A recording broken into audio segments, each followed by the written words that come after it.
Oh, hi everyone, and welcome to this week's episode of Downside Up. Before we go round and say hello to these glorious-looking people around today's table, please take a moment to check out the following notifications. First of all, check out our social links. There's no such thing as social distancing. It doesn't exist. Simply physical distancing. We're being physically distant, not socially distant. Head on over to Discord. Come and talk to us about TTRPGs. Come on onto Twitter. Talk to me about all sorts of what games you're playing and scenarios perhaps that your characters might be in at the moment.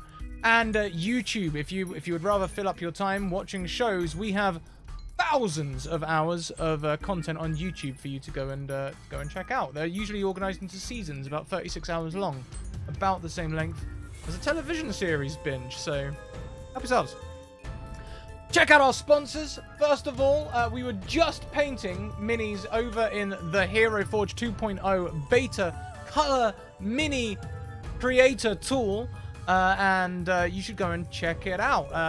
Right now, you can get grayscale minis to your exacting specifications, but in a few short months, full color minis will be available. This isn't painted. This is printed in full color resin. And it looks fantastic. Looks just like a professional paint job. That gradient on that color is just incredible. Also, check out Mage Hand Press, who sponsor this show. Mage Hand Press, all of your expansion needs are 5e. For once, don't use my code over in their store because they have their own 25% discount running in order to support physical distancing. So head over and check it out. We're going to be playing the Fey Folio, which is a Feywild expansion. Their other, probably most popular expansion is Dark Matter, which is Space 5e. Fantastic stuff. Go and check it out. Also check out the Deck of Many. The Deck of Many you saw on the intro screen. Their new Kickstarter launched yesterday. Not only was it fully funded within probably an hour, I don't know, some ridiculously short amount of time, they hit their last stretch goal within 24 hours as well. So I'm assuming there will be more stretch goals coming. Either way, head over. It looks really hype. What are they creating? They're creating more moving picture cards, just like this one. They're going to be doing spell cards from levels 6 to 9 from the SRD. And also, they're going to be making some animated tarot cards. So lots of hype. Lots of hype. Go and check it out. Lastly, but most certainly not leastly, our newest sponsor, Dungeon Fog. Head over to Dungeon Fog for all of your map-making needs. You can create, in fact, I was just playing with it yesterday, you can create fantastic, maps with, buildings and things, and you can paint, the walls and floors and put, like all sorts of different things in there to create these wonderful, comprehensive maps. Your DM notes update for you as you add things. It looks fantastic. When you've decided that you love it, you can preview some of their premium tools as well, and when you've looked at it and you're like, oh yeah, I really like these premium tools, but I wish there wasn't a crown in the middle. Well, you can upgrade for a 10% discount using my special code Scratticus. So head on over and check that out. Let's go around and say hello to everyone. Let's start with our wonderful Dungeon Master, Mackenzie Lane DA. Oh, hi! Hi! Yeah, I'm Mackenzie Lane DA on Twitter. You can call me Mac. I am an independent TTRPG content creator, so you can probably see me puttering around the internet doing stuff with MCDM for Kingdoms in Warfare. I got the shirt today. Over on D&D Beyond, doing some really cool stuff that's gonna be announced soon that I can't wait to talk about. As one of the cast members over on Gilding Light for the Scratticus Academy and Gilding Light Partnership Syra, which is super exciting and I can't wait to play again. But most importantly, for the next 3 hours, I will be your Archfey / Dungeon Master, and we're gonna have some fun in the Feywild. Let's go around and meet our wonderful players and see who they're playing. And let's start with the wonderful HTT Paladin. Oh, hi. Hi there. I'm Paladin, and I'm the co-director for the Islands of Sina Una. I'm playing Flus and Eric Bard, who cannot play his trumpets. I mean, technically. Technically speaking, I can't play my trumpets. You make beautiful music, though. You'll find out. Fair. I'm excited. Yes. Now let's pop down to Josh over at Athasian Runner. Oh, hi. Well, hello. My name's Josh Doviar. I am a Thasian Runner on Twitter. I'm just random Twitter guy that got lucky and got to pop up here today. I will be playing Symbroides, the Mandrake Monk.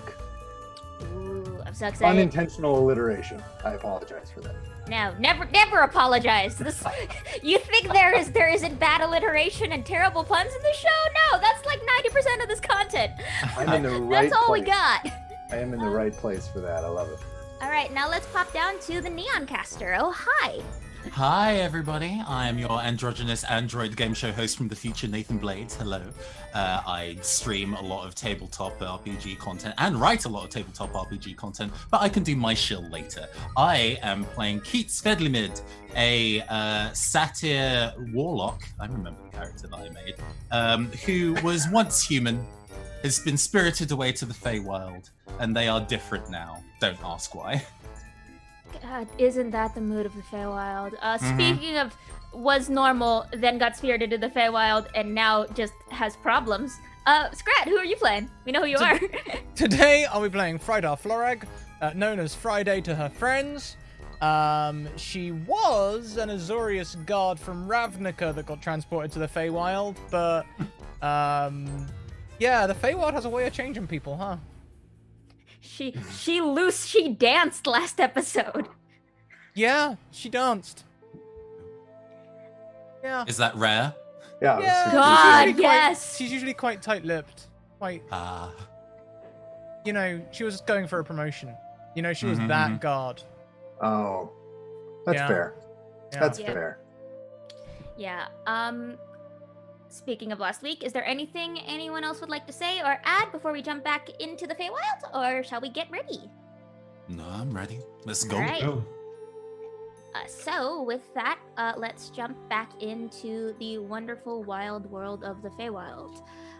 So last week, where we last left the machinations of the Fey, the very straight-laced Friday had been pulled from Ravnica into the Feywild by a mysterious force, quickly, eventually revealed to be the Fey Sovereign, or the Dusk Queen. Mhm. After many hapless misadventures through the strange land, Friday started to put together a clock. I We heard just had magic. someone- Yeah, there was some magic, and it was kind of on cue as well, because someone just redeemed a 100,000 channel point deck of many draw for me. I think yeah, For Faye must be referring to Faye? me. Yeah. Faye. Wow. Okay, cool. So let's, so the Feywild happened. Friday got dragged into the Feywild. Weird stuff has happened to her, because that's how the Feywild do. Along the way, she met the Iroquois bard Flus, who has been sent on an errand by his lady to help Friday for reasons unknown. They've been putting together a clock and helping to fix time, because in this world, time and space are one and the same. You fix time, you find your way home. Their last adventure ended them up in the Eventide Bastion, a living fortress that attempted to kill them as they removed the source of its power. Since then, they retrieved the power, had a bit of a frat party, maybe did a kegger or two, danced like nobody was watching, and also saved a little girl named Dodie. Mhm. And Scrap, let's do this draw. Let me Sure know thing. when. No. Okay. Yeah, just when you want fumbled. That's when I want This it. one, Yeah. this one, or do you want me to do one more because I messed up? No. I love the fumble. The one that's sticking out due to the fumble. That's the one I want. This That's one? fate right there. Mhm. Okay. I don't know what this one does. Ooh. Ooh, mystery. Okay. Cool. That works out really well. Awesome. Sweet. Okay, that will be revealed later in the game because it actually ties in really well narratively. And as we get back into the Feywild, Flus and Friday, you have left the frat party of Frat House PXE. And have been following Dodie as she holds this chunk of this almost topaz-like crystal that glows with this inner light. And she's just sort of walking along very confidently, considering that she looks almost 10. But she seems to be getting a little bit more confidence now, and she's sort of wandering along, leading you through this sort of forest. You can hear in the distance this sort of faint rushing water. She just sort of goes, almost skipping. You have, let's see, you have 12 is with you, Dodie's with you. Yeah. She's sort of wandering around. All right, so you're going to follow me. We're almost at our ride. So just keep on keeping on. Friday seems kind of contemplative. Like, I mentioned in Discord between sessions, she kind of like had a bit of a. There was character development. Characters developed somewhat.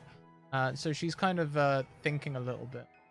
And she might be seeing if anyone in the party knows anything about the Queen of the Feywild. Perhaps probably starting with Flues, actually. Oh no.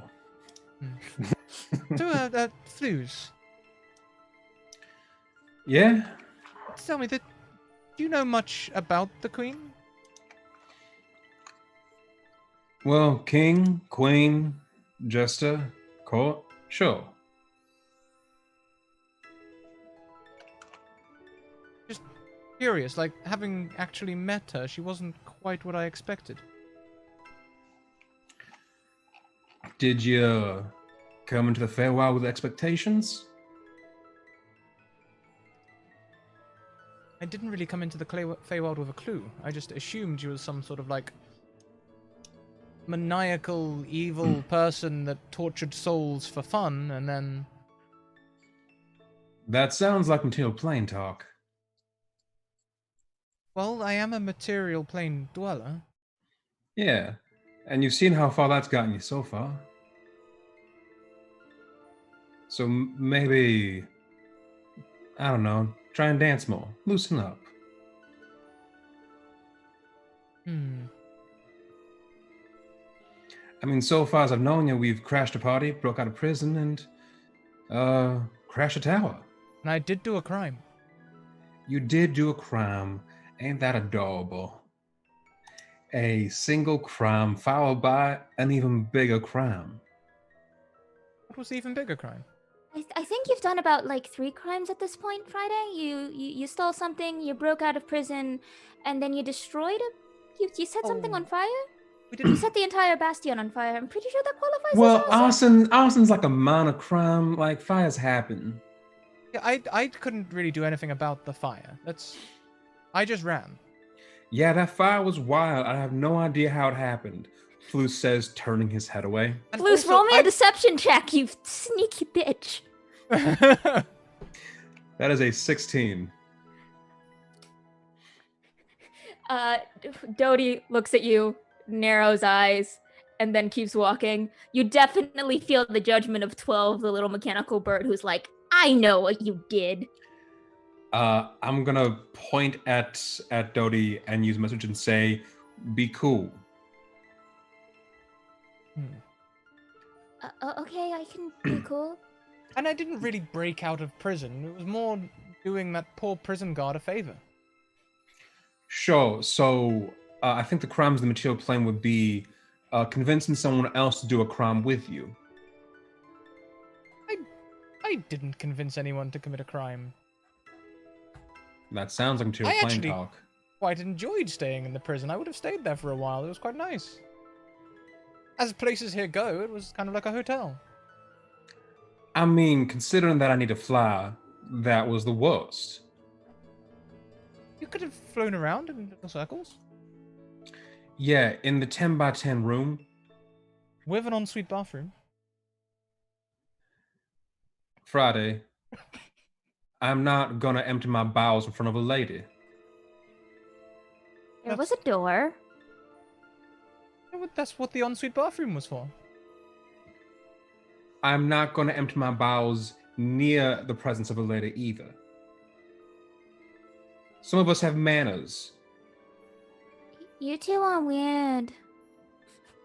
Thank you. Speaking of weird, where are we headed?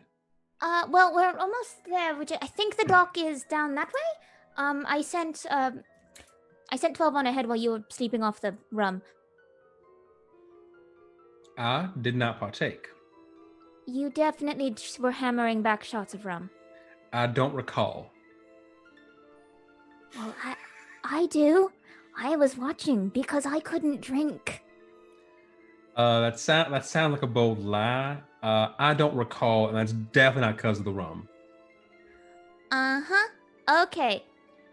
Well, while Friday was drinking, I went and said 12 ahead to deliver a little message so we could get a ride and get to where we need to put this shiny thing back.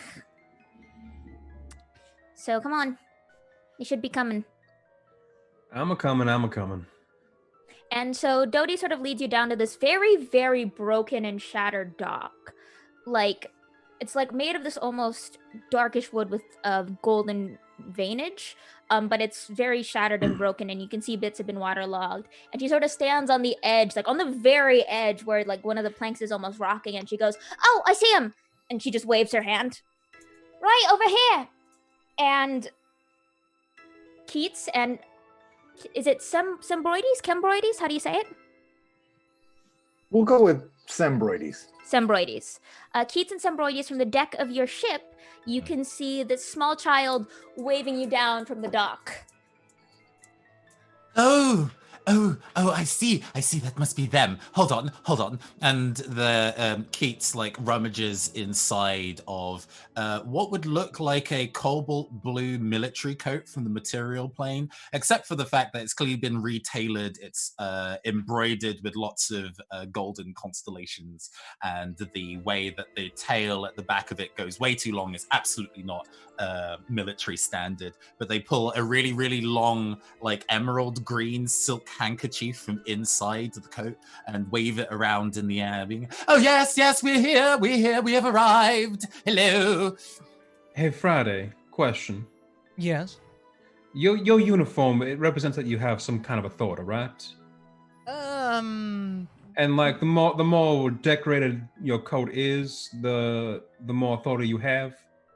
I mean, that's not officially how it works. I mean, but is it kind of how it works? Kind of how it works, I guess. It's a nasty side effect.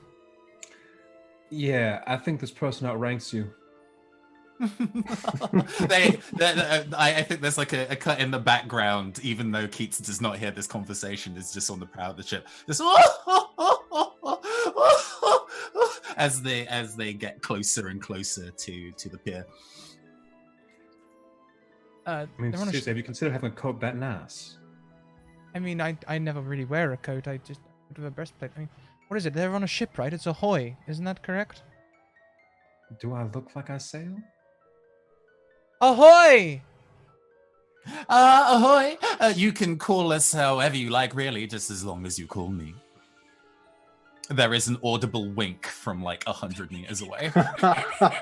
Yes, see, I feel like there's like, you use like prestidigitation whether or not you actually have it, just to have the word wink appear above in like comic book letters.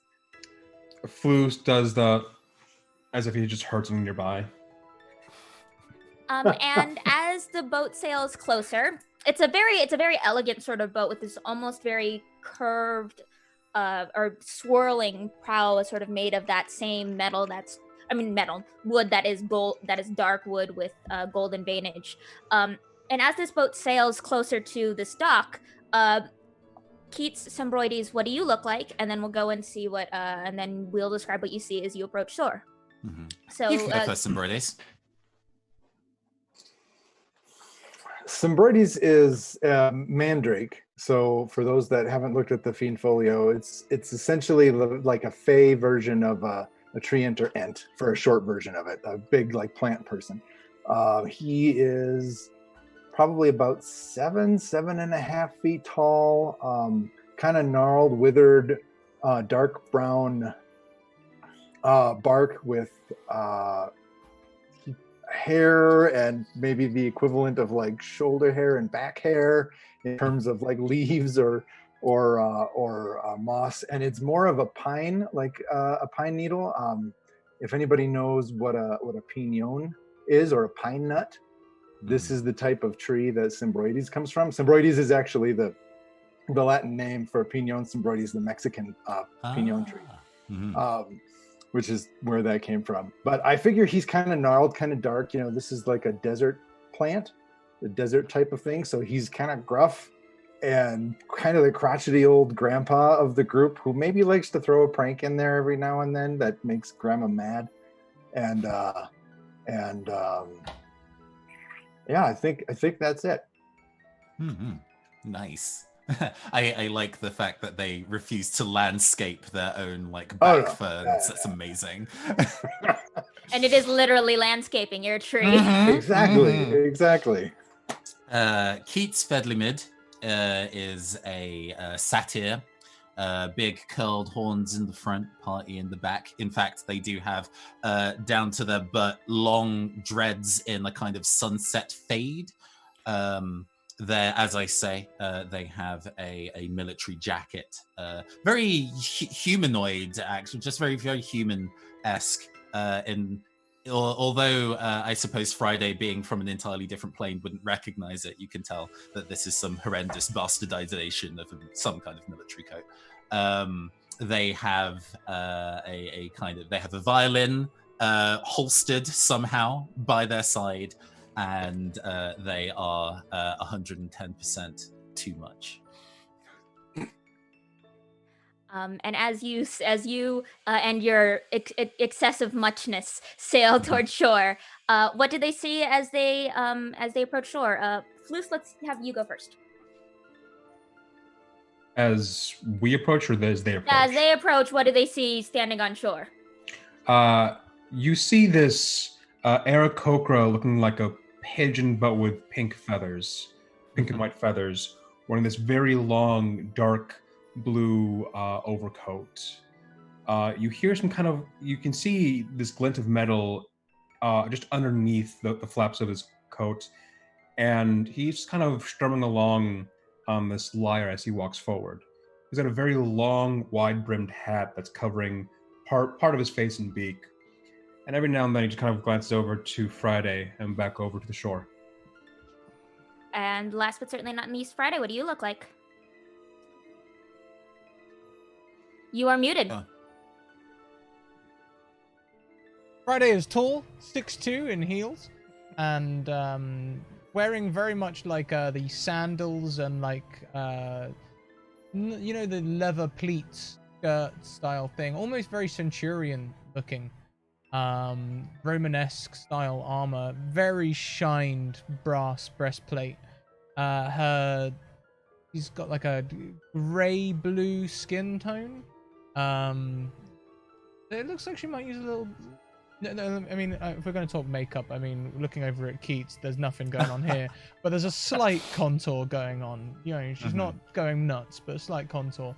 She has long dreads which are held back by a single band, and generally looks in pretty good shape, actually. No scars or anything like that. If she wasn't in a guard's uniform, you might even think she looked kind. Cool. Oh. Yeah.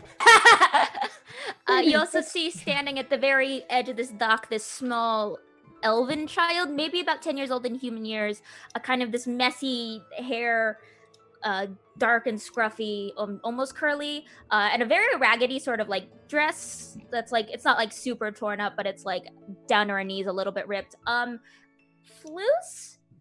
Everyone but Friday, make me a perception check. Oh no, rolling dice in D&D, a thing I've not done in years. 18. Okay. What, 14? It would be the one we would always pick the one on the left, unless you're rolling with advantage or disadvantage. So that is a 6. My bad, 6. And that is a 10. Okay. So Floos, as you kind of look over at Floos, as you look over at Friday, you notice something new on Friday. You're noticing a bit of where you remember Friday had this watch sort of attached to their wrist, and it's gone now. The watch has been torn off, but in its place, you can almost see scarring, sort of, except it looks more like a tattoo, almost golden and iridescent and sort of swirling up Friday's arm, and you can see the tattoo go up across her back, and then on the other side as well, the back, and then down her other arm.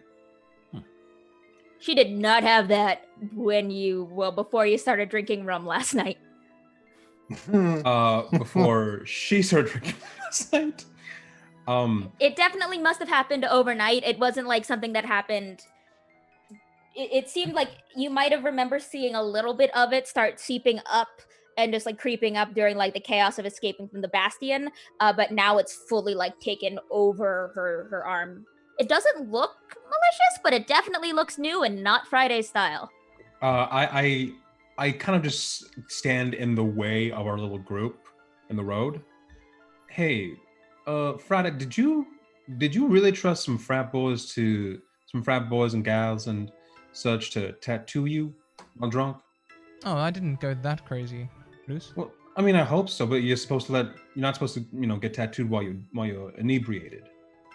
Well, no, I wouldn't. No, I didn't go for any sort of tattoos. Why'd you ask? And I'm just gonna point at her arm, her wrist. And Friday, you see from the scar where the watch used to be, you can see this like golden iridescent tattoo starting to snake all the way up your arm, up the back of your shoulder, and then across your back, and then down your other arm. It's very nice and well done. It's like it had grown out of the scar, looking like almost licks of golden flame sort of curling up your arm.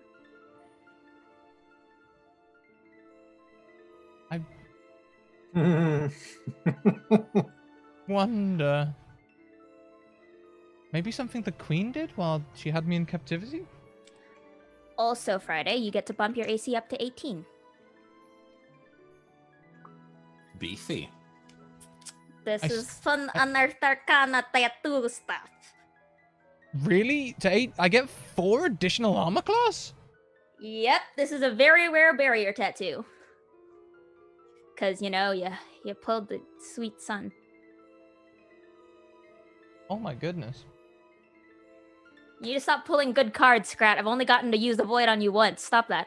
What have I had? Like key, You've had 2 keys, the sun, and then the void. Thank you, Night Hunter. And the ship sort of docks, and Keats and Symbroides, as you're pulling up, you can see from the captain's quarters, this small little figure flit out, maybe like 6-7 inches tall, wearing this absolutely splendiferous, like silvery gossamer coat, these really elegant wings, and you can see almost a very similar. You could see a tattoo on her as well, sort of snaking down her arms, and she's got a little sword at her side. And she puts her hands up to her head, and you two recognize this as your captain, Captain Lynette Seaspray. And she goes and flies to the prow of the boat, and sees the 3 people standing on the dock, and just sort of goes, "Oh, all right, you're the ones who sent for us, okay? Everyone, lower anchor, lads. We've got a couple of crew members coming aboard." Stood, Captain Seaspray. Get them on. Mm-hmm. Oh, go ahead. Okay. Ugh. Oh, they're the ones who gave us the map to the thing, so, we kind of got to get them back on board with us. They're esteemed guests, Symbroides. Okay. Oh, they're not bad guys. They'll be fine. Oh, come on. Sam, where's your sense of adventure? It's meeting new people. Keats, I guess, just jumps off the front. Are we close enough to the pier where we can just like hop off the ship? Or are we gonna have to kind of scrungle down? You can. I will say you're able to jump, but I want you to roll like an acrobatics check because I want to see how fabulous this jump is. Oh, absolutely! I am so ready to eat shit. Acrobatics 2. 11. Okay, it's not bad. It's like you land on the broken part and you kind of like wobble a little, and you're able to pass it off as like I was balancing. Why don't you wait till we tie up?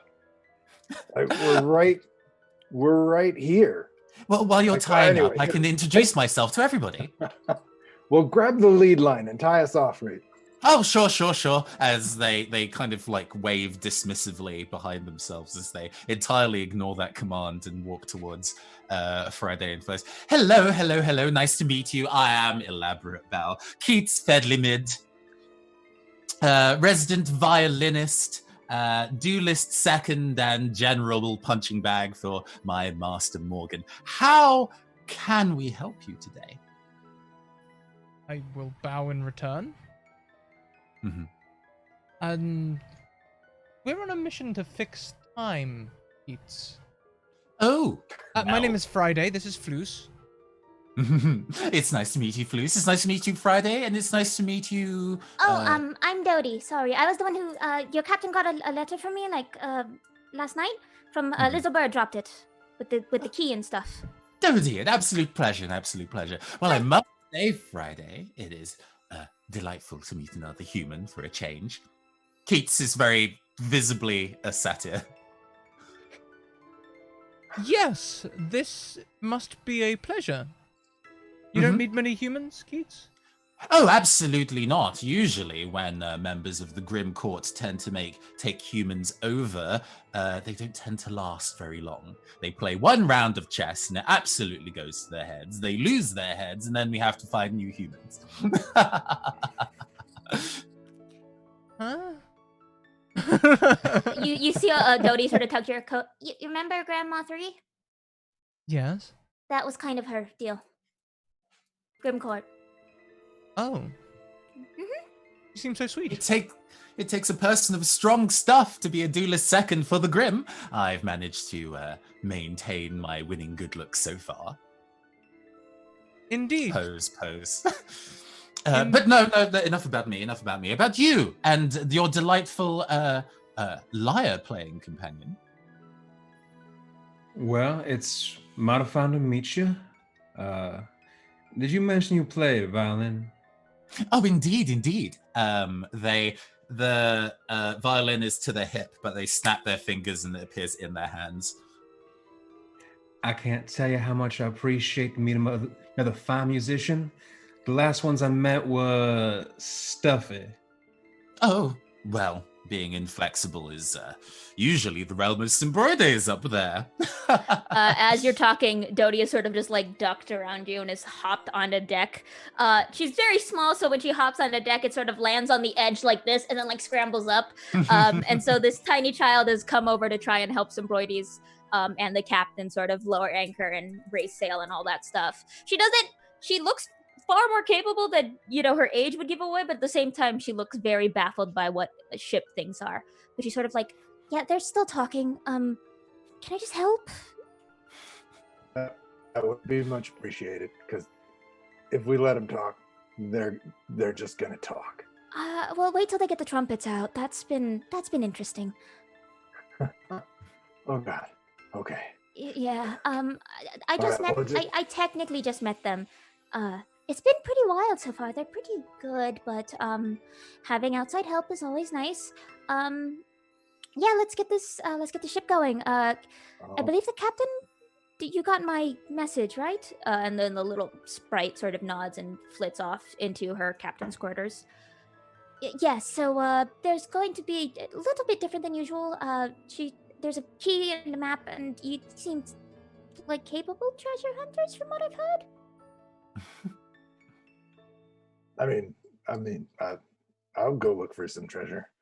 Better than sitting around the deck all day. You hear from the captain's quarters a very high-pitched, It's called method acting. We gotta go find treasure so we know exactly what we're doing. Now, the lyre is more of a side instrument for myself. It's a recent acquisition for playing. My true passion is the trumpet and the bagpipes. Oh, well, isn't that absolutely delightful? Well then, Flos, another elaborate bow, would you give me the honor of playing the welcoming to the ship fanfare to greet all three of you aboard? Of course. Oh no. I and you see somebody's next to you, Dodie goes down. I do have to ask, do you want me to play well or horribly? Oh, is that even a question? When you know it's a welcoming fanfare, there is only one way to play intense stare. I want to obey the customs of your ship. Thank you very much, V's Knees, who donates a nat 20 to both the Neon Caster and a Phasian Runner. Oh, you have a nat 20 to use at your whim. Mm-hmm. You've made a very risky decision, but thank you. Watch me use that for something absolutely awful. I think Keats kind of insists, no, you absolutely know how it goes. I don't need to explain this to you in 1, 2, 1, 2, 3, 4, he starts playing, and starts marching, towards the ship, and assumes you will immediately join in, knowing what to do, apparently. Will you roll me that performance check? Yep. 20. Are you trying to play good or bad? I'm going to match how good Keats is playing. So Oh no. I am a very bad gay and don't know much about musicals, but think of kind of like the opening song in a really, really stereotypical musical where it's kind of like, these are all the characters we're introducing, and there's verses that involve all three of you guys.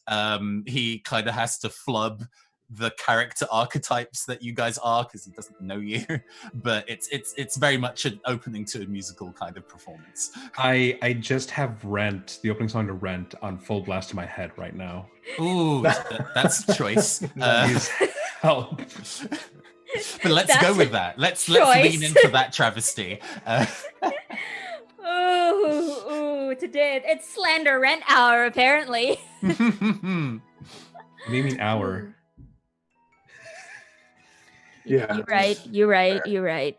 But yes, it is a very, and him and her and them as we all make our way onto the ship with a final pose as we have managed to not do any work in setting this boat up to leave.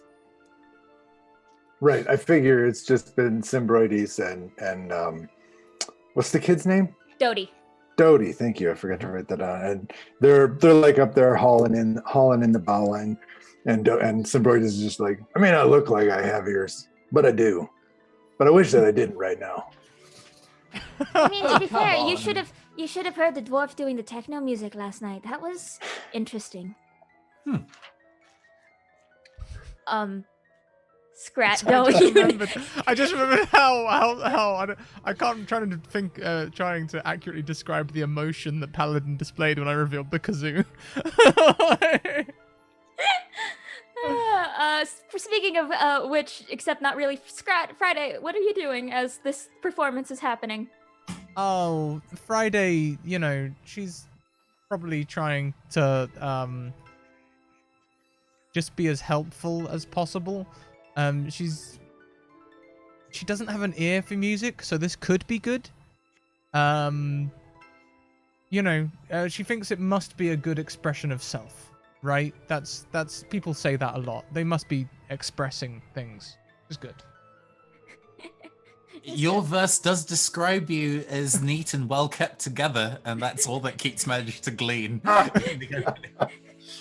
He sure is a human. The little half-orc tusks, like. Oh, okay. That's a detail I didn't know out of character. My bad. Just small tangent, not to delay us any further, but Scrat, I was so surprised and inspired and incensed by the reveal of your kazoo that was never brought up to me before that I went out and bought a kazoo. No! Was that a golden kazoo as well? Oh my! That was a golden kazoo, yes. I mean, I have a brand. A legendary item. Oh my goodness! I just realized the two regular players on the stream both have kazoos. Yes. You could have told Fate is us ahead of sealed. time. I mean, I would have got a kazoo. Or maybe a mouth harp would. No. Oh god. Okay. Next, I've got to find something before the end of this campaign to have an equally horrible instrument. Silent spell. At some point, Dodie sort of kicks down the gangplank as Floose and Keats are parading around, and just sort of goes, Friday, you don't have to go in the parade. You can come this way. Oh, okay, sure. I'll head across. Actually, someone just mentioned to get bagpipes. No. Don't fucking test me, yo. Don't fucking test.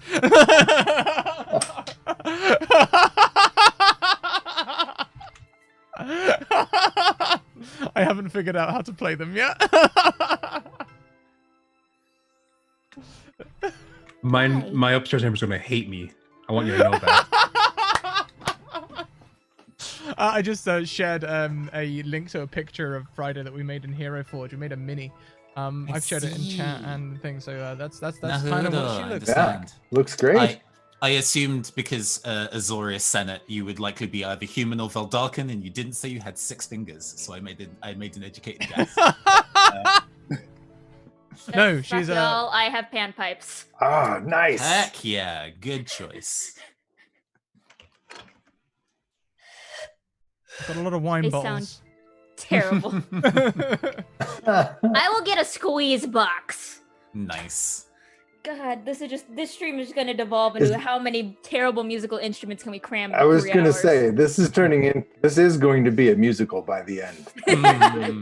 I got a guitar and a piano in the other room, so I have a piano in the other quietly room. writing lyrics in the background to a song later at some point, I suppose.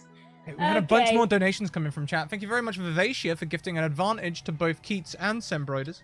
And also Valdrian for gifting a second Nat 20 to Keats.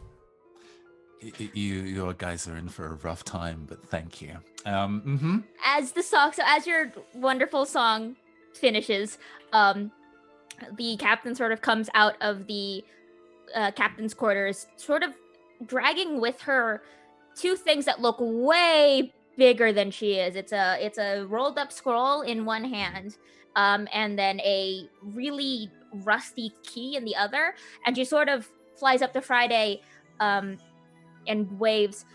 Right. So the note said that oh, hi, little bird. You're the one who sent this one over, aren't you? And 12 from your shoulder just sort of gives a little nod. Right. So I think I'm supposed to give these to you, or you're supposed to look these over. Right, your little bird friend dropped them over so we could go treasure hunting today. So I was supposed to pick you up. Here you go. It sort of shoves them in your hands. You're supposed to be good at this sort of thing. That's what the bird said. What is it she's thrusting into my hands? It's a key, a rusty key that you can inspect, and then a scrolled up piece of paper. Okay. Well, let's look at the paper first. So the paper is a map, but it's like a child drew a map. Okay. And the key is sort of rusty iron. You can see it looks very similar to the key that you used to wind up 12, actually, except it looks a little bit more rusty, and instead of having a 12 as the key's teeth, this one has the number 7. Okay, so we're looking for 7. The little bird said you'd know what to do with this stuff, and just to hold on to it safe, because you were kind of getting, what did the bird say? Real loose? And just haven't, you were dancing? I think the bird said, what did you call it, little bird friend? And 12 just... Well, personally, I call it, they were dancing with the feet, and they're getting pretty loose. I call it footloose. Were they perhaps getting turned? Keats offers helpfully from the background. And if they were, what were they turned down for? Oh, nobody would really know. Or maybe we shouldn't say in polite company on the boat. I was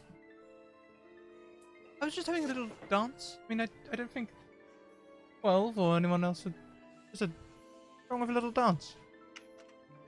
Well, no, nothing wrong with dancing. 12 from your shoulder, this bird sort of tilts his head and goes, I have never seen you move that freely, ever. You always walk like you have a rod as a spine.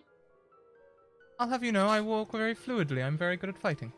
You have a stick up your butt. I was waiting for that, yes. What's wrong with sticks?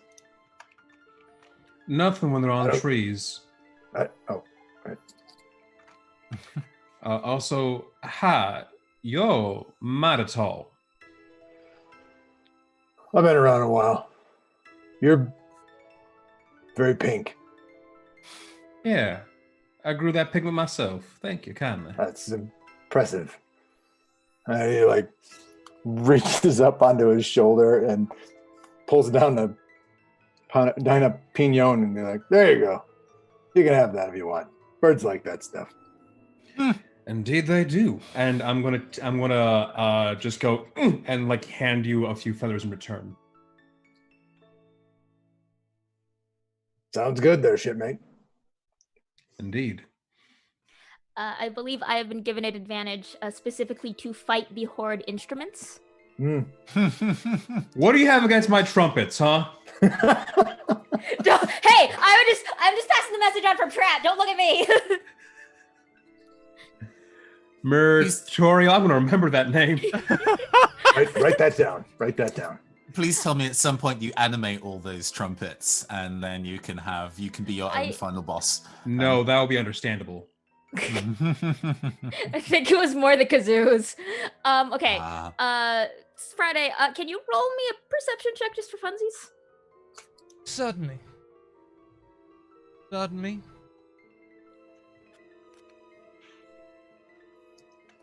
Okay, I'm usually pretty good at that. Okay, cool.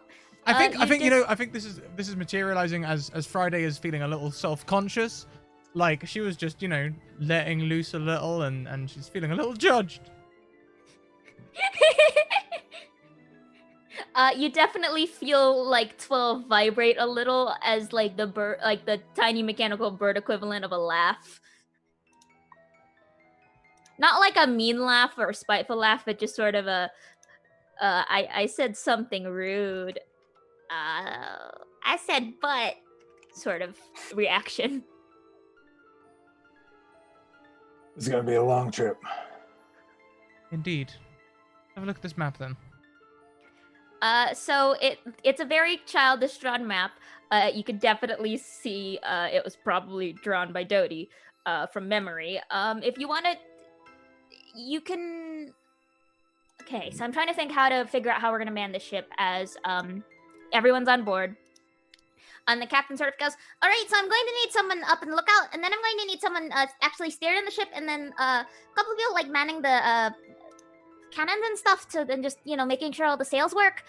Is there anyone who wants to do that? It's kind of just us. 5, 6, 7 if you count the bird. Manning cannons, you say? I don't expect us to actually shoot anything. It's just more for the, precautions. Oh, no, absolutely. I'll be up top and I'll keep an eye out for us. Symbroides, do you got a preference for where you want to be? I'll take the helm. I usually do anyway. You're the only one who can actually move. I can't move the wheel. It's too I can. I'll take the helm, tiny captain. I am a completely regularly sized captain. Excuse you, and then sort of flies off. No offense, man, Captain. No offense. Friday, where would you go then? I can help take the cannons. I'm pretty strong. I can move the cannons around. And Dodie just sort of goes, I think I'll go at the front, in case anything shows up. Okay, so Friday, you got the map. Do you hand that over to the Symbroides who's navigating? Yes, I would. I would hand over to Symbroides. Okay, so I'm gonna say, so Floos is up on the crow's nest, or the Aarakocra's nest. Let's see, Keats is manning the forward cannons. Friday's manning the aft cannons. Symbroides is at the helm. Dodie is sitting on a barrel in the center, at the prow of the ship, sort of looking out. And she's got 12 on her head. That's actually a good setup. With the lookout on the crows, and you got the bow watch. Mm-hmm. That's a good setup. It's almost as if we know what we're doing. Don't look at my browser history. May just be ships from the past month. Okay, I have a lot of pirate ship research on my computer. That's at fair. the moment. That's okay. That's we don't fair. kink shame here. Full disclosure, I'm a veteran of the United States Coast Guard, and I did serve as the helmsman aboard my ship. Oops, I'm sorry. I am sorry for any inaccuracies that happen. It's all right. You know how sometimes you'll research very strange things when you're like wanting to run games? Definitely a few dozen times in my browser history, you'll definitely find the phrase, how much do boat weigh? How weigh boat? God, we have a channel in our Discord that's just boat. Boat. Boat. Perks of writing an island setting. So yeah, okay. So Symbroides, you have the map. To navigate it, roll me a let's do a survival check, unless there's another skill you want to use. We can use survival. I do have cartographer's tools. Ooh, Believe it or okay. not, I don't have navigator's tools. That's a separate set of tools. I will say, because this is a one shot and so the rules are a little flexible, you can use those as like as to read it. So let's see, would you say that would be an intelligence or a wisdom for your character? That's, oh gosh, I hate to say intelligence, but that's probably the truth, because his intelligence is not very good. Okay, I will say you can roll with intelligence, add your proficiency bonus. You also have an advantage, I believe, as well as a nat 20 you can redeem. That's true. That's true. But I'm not going to burn him quite yet. So Okay. We'll do a survival. That's the wrong button. Yeah, just add your proficiency bonus. You can either add it in Oh, roll we 20 were or going not. to do an intelligence check, right? Yep. Yeah. That's it. It's up to you. It's however you want to that's fine. rationalize this. We'll do an intelligence. Ooh, Oh, actually, it did pretty well with minus one bad. intelligence. That That's actually would be a 20 with the, Okay. 21 with the proficiency bonus. So you look at this map, and it does look very much like it's been drawn by a child. But it's So do I follow the Purple River? to be fair, it's the Feywild. Purple River isn't that far off from being that weird. So you are able to. It's like it looks like it wasn't drawn like on a grid necessarily, but it was. It looks like it was drawn a little bit like there are parts that aren't necessarily to scale, but as you're looking at it, you can tell it matches the terrain in front of you really well. You can see like the curves and the bends of this river, and you can watch as this river sort of widens out to like a bay, and you can sort of see in the exact same positions as like on the map, these like sort of rocky outcroppings, like a small one, then one that has two spires, and then a third one, and you can follow the map and you can see the trail sort of leading towards somewhere in between that rock with the three spires on top, and you're able to steer it. The distances, like I said, aren't exact, and you can tell that's probably where the inexpertise comes in for the map maker, but you're able to translate it really well to the surrounding terrain as if it's from like an eidetic memory. As that is happening, let's do let's see, forward cannons is Keats. So Keats, let's do a perception check. Oh boy. Yes. Perception check from you, absolutely. and then we'll do a perception check. Let's do a perception check from Friday as well. Perception. Yeah, that's about right. 3. Okay. I swear I'm good at this. Okay. So those are fun rolls. Would you like to? What causes these rolls, Keats and Friday? What distracts you from your duties as manning the cannons? I think it's a matter of there's a lot of kind of like 1 foot forward, leaning heroically in front of the cannon. The shot is beautiful, and then the ship turns a little bit, and the sun just gets in Keats's eyes, and they're like, "I didn't plan for this." No, the sun in my beautiful heroic pose. If only we had invented some form of blocking the sun using some kind of lens of some kind, but that hasn't been invented yet. Oh no! So we shield our eyes dramatically and don't actually look at the thing approaching, whatever it may be. Friday, how do you mess up your perception check? I think Friday's trying to figure out how the cannon works. It's not something she's familiar with, so she's like got her head in the cannon. Like, oh no! What do we? So I guess this is like some kind of. I mean, I've seen, projectiles before. I don't exactly know how it works though. Is this one you just loaded? need to be polite to it. This is going to be a lot more interesting trip than I thought. Friday, you feel a slight weight sort of land on your back as 12 sort of settles onto the small of your back and goes, What are you doing? I'm checking out this cannon. You are not supposed to put your head into the cannon because that is where things come out of. Yes, but I mean, I'm just checking to see if it's loaded. How else do you check? 12 just sort of like, you can't see 12, but you can feel 12's judgment. Again. I know, I've got a better idea. I'm going to take Al. Al, are you talking to me today? Depends. What do you want from me? Can you tell me if this cannon's loaded? I'm going to put the halberd in the I don't have eyes, bro. Just tell me if you feel anything. Just... Ow! Ow, okay. I feel... Really? This is what you're taking me out for? Come on, Friday. My girl, please.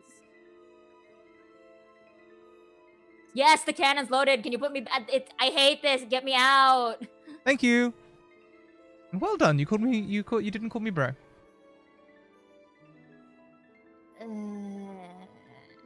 There's a very disgruntled groan from your halberd. And breathe on his blade and give him a little rub. Here you go. If a halberd could blush, it would, but I don't think it can because it doesn't have blood vessels. Halberd boyfriend. And Floos, it's not the weirdest thing we've ever seen. Was that also part of your ship research, Mackenzie? Oh no, the bro halberd was way early on. And Floos, up in the crow's next, I will also need you to make me a perception check. I was going to do it at advantage, but because both Keats and Scrat rolled real poorly, it's just going to be straight. There we go. 19. Okay, on a 19, okay. So as you're sailing, you can tell at the very least, the ship is moving very confidently. You can tell Symbroides is navigating this ship really well. You can see from your position in the crow's nest, you can see Dodie sitting on this barrel in the front, sort of holding this piece of the sun and sort of studying the horizon. You can see Keats doing a very heroic pose and then immediately regretting it as the light from the sky sort of hits his eyes wrong. And then you can see Friday's head shoved deep into a cannon. As you see that, you can see the ship emerge from this river out into a wide bay. There are 3 sort of rock formations. The one that has one that's just sort of short, and then one that has 2 spires, and then one that looks almost like 3-pronged.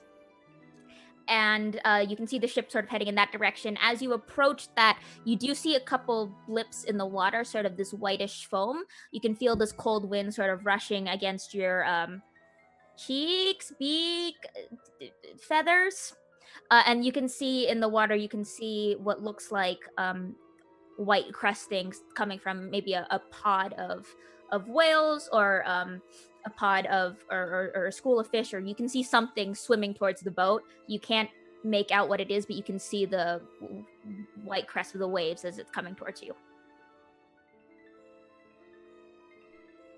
Okay, sure. I'm not worried at all. How far away is it from the ship? I'd say it's let's say a mile. A couple miles. I'm very bad with distance. I like that you're measuring right here. I'm trying to visualize like you're looking at it right now. Yeah. I'm trying. I'm gonna... like if I was at the top of the ship and I reached my arm out, that's where it would be, right there. Right up there. 2 points off the starboard bow. Let's do it. Floos is gonna call down. Do any of you have some kind of spyglass? Can we just have that? That feels like a sensible thing for the pixie to have, maybe. See, Sensible and Keats don't seem like they go together. No, not me, Okay. But our pixie captain might be more responsible. Yeah. The pixie captain does have one, but it is tiny. Symbroides, you seem like if you want to have one on you as part of your cartographer's tools, you can. That's up to you. if you want to like make a roll to see if like you had prepared beforehand, we can also do that and do like a flashback sort of thing. Honestly, I don't think Symbroides would have that. Okay. He is generally steering and usually too big to get up into the crow's nest, so he wouldn't be one being lookout. So I don't think he would have that. Okay, fair. So there's a slight flitter from this tiny pixie captain, and now that she's like real close to your face, you can see like she has this dark skin and a tattoo very similar to Friday, sort of curling around her shoulders and back.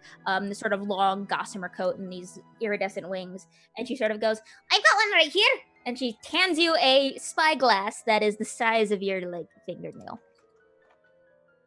All right, given the size difference here, could you look through this and tell me what that is? And I'm pointing towards the sea cresting waves. Okay. Towards us. Let's see. Let's roll. Does she have good perception? Nope. Cool. Oh. Oh, What a cool. captain. Oh, Captain, my Captain. Well, it's something in the water.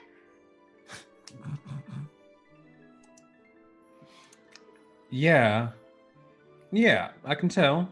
It's a lot of them. Sure. Do they seem to be headed just like directly for us? Because I feel like they're headed directly towards us. Oh, yeah, they're heading right for us. Cool. We're gonna fire off one of those cannons, or? Well, I mean, they don't seem to be aggressive yet. And as that happens, there is a bonk into the side of the boat. Keats and Friday, you both feel like the ship sort of lurch. Whoa. Okay, it seems that we might have some unwanted guests. Keats kind of grabs the edge of the boat and like peers over the side to take a look at what that might be. Roll me a perception check. Oh man, why do you do this to me? You can do if you have a better skill. If you want to do like nature or something else. No, it's fine. I'm joke complaining. This is fine. It's fine. Getting better. 13. It's getting better. It's getting progressively better. Yeah. Well, I'll say what you can see. You can see the edge of what looks like a fishtail. Very much a human-sized like fishtail. Sort of this frosty blue with these very iridescent sheer like fins, and you can see the bottom of it sort of crest the water and then dip back down, and as it dips back down you can feel the ship again sort of rock. Oh, everyone can feel the ship rock now as it keeps getting sort of bounced. I think so go ahead. Keats, did we strike something? It seems that we have multiple Piscean guests. Hello. He kind of calls down the side of the ship. You appear to have run into our boat, which isn't particularly conducive to either of our progress. Sorry, I'm getting some random stuff going. That's okay. Friday and Floose, what are y'all doing? I'm going to the edge of the ship and readying to cast Thorn Whip. Okay. On the next one that I see that gets close to the surface. Okay. So you can see as you're going, and you can see over the edge, you also catch that sort of glimpse of a tail, sort of bopping down under the water, and you can also catch, as you're sort of lingering there and preparing to cast and really focusing, you can see almost like a wisp of like this really long sort of head of red hair just sort of moving through the water. All right. Then yeah, as soon as one gets close enough to the surface near us, I'm going to do Thorn to try and pull it out of the water. Okay, make me an attack roll then, as I get the last of these. The random chaos effects. Yeah, just trying to get it onto the deck if possible. Someone's gonna get slapped. You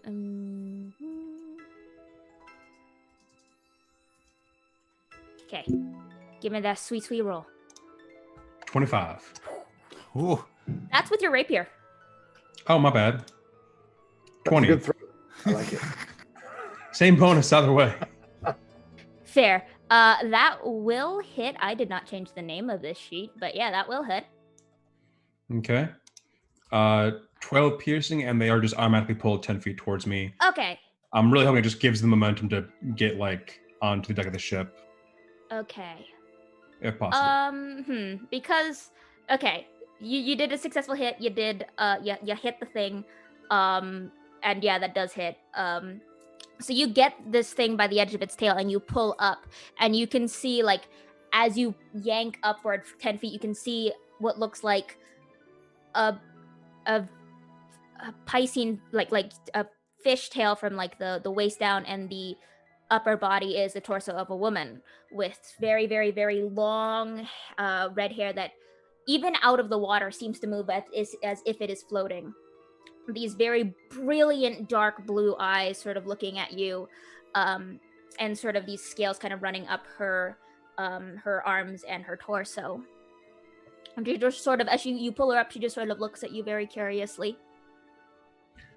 Very, very angrily, Flus is going to say, do you mind explaining why you're hitting our ship? Are you friends? We certainly ain't your foes.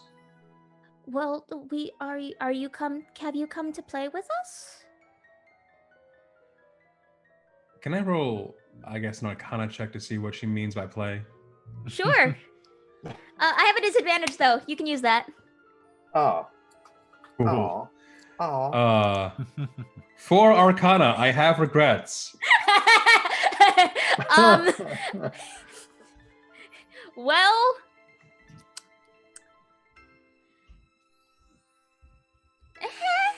I mean, they didn't seem to be attacking the boat, so like, you know, they were just kind of bonking it around. They didn't seem like inherently malicious. It's probably fine.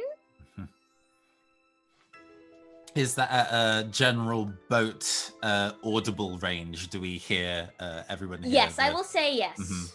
Oh, especially because Flus was not subtle about essentially doing a fishing rod into the ocean. Keats's head literally turns 180 degrees on their body, and he's like, "Did somebody say play a game?" Yes, hi, says this creature, like dangling off the side of the boat with her tail caught in Flus's thorn whip. I have gotten more use out of this one cantrip than any other thing in D&D. Mm-hmm. I feel you, man. I feel you. If I may quickly. The vote is live. We have 10 retweets. There is a vote now in the Twitch chat. It's just above the chat channel there. Is it? I don't see it. Definitely there. People have voted. Okay, cool. Twitch is so, broken for me. Yeah, Twitch might be being weird, but if it is available to you, then you should be able to vote for your choice. We have a knight appears 5 feet from Flus, Sembroiders casts detect magic on themselves, Keat gets an instant cure disease, or Friday learns a magic recipe. Channel points and bits are enabled for the vote if you're feeling that way inclined. Go nuts. Woohoo! So far, Friday's Return winning. of Guthrie. To roll the dice, in fact, to relate that to, I do so love games. What are the stakes? I don't know. I don't get a lot of people to play. We don't have a lot of friends here. Are you friends? Well, I'm friends to anybody who's into a good game. What kind of games do you play? I like games. We like going swimming, and playing games and playing tag. And tag sounds fun. Do you want to play tag? Absolutely. How about there's a wide Cheshire Cat grin. You and how many are you, of you are there, by the way? You could see this head sort of turn. There are 6 in my pod. That sounds like a reasonable number. We match 1 to 1. So, I want you to... Oh, by the way, Sembroiders, where are we going? Which direction? Just, point, I guess. Sure. I'm heading northwest, 2 points northwest. So... Make this quick. We're on a schedule. Absolutely. So, I want all of you to race as fast as you can to the northwest, and I and the rest of our crew is going to do our best to catch you. Sound fun? I don't think that's how you play tag. Well, once we tag you, then you guys are it. But That seems more like hitting more people with a boat. oh, I didn't necessarily say anything about hitting them with the boat.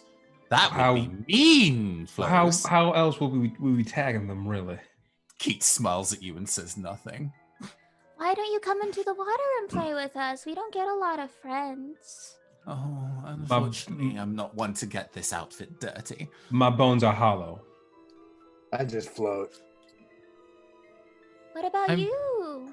Wearing a great big metal piece of armor. What does that mean? You can still swim. No, I'll definitely. One, I'm from a floating city. Water doesn't really pool anywhere; it just runs right off. I've never learned how to swim. We can teach you. I have a different game, perhaps. What game do you want to play? The game is called Find the Treasure. We don't have. Why would we want to find treasure? Because then we'll be spending time together. We'll all be finding the treasure together.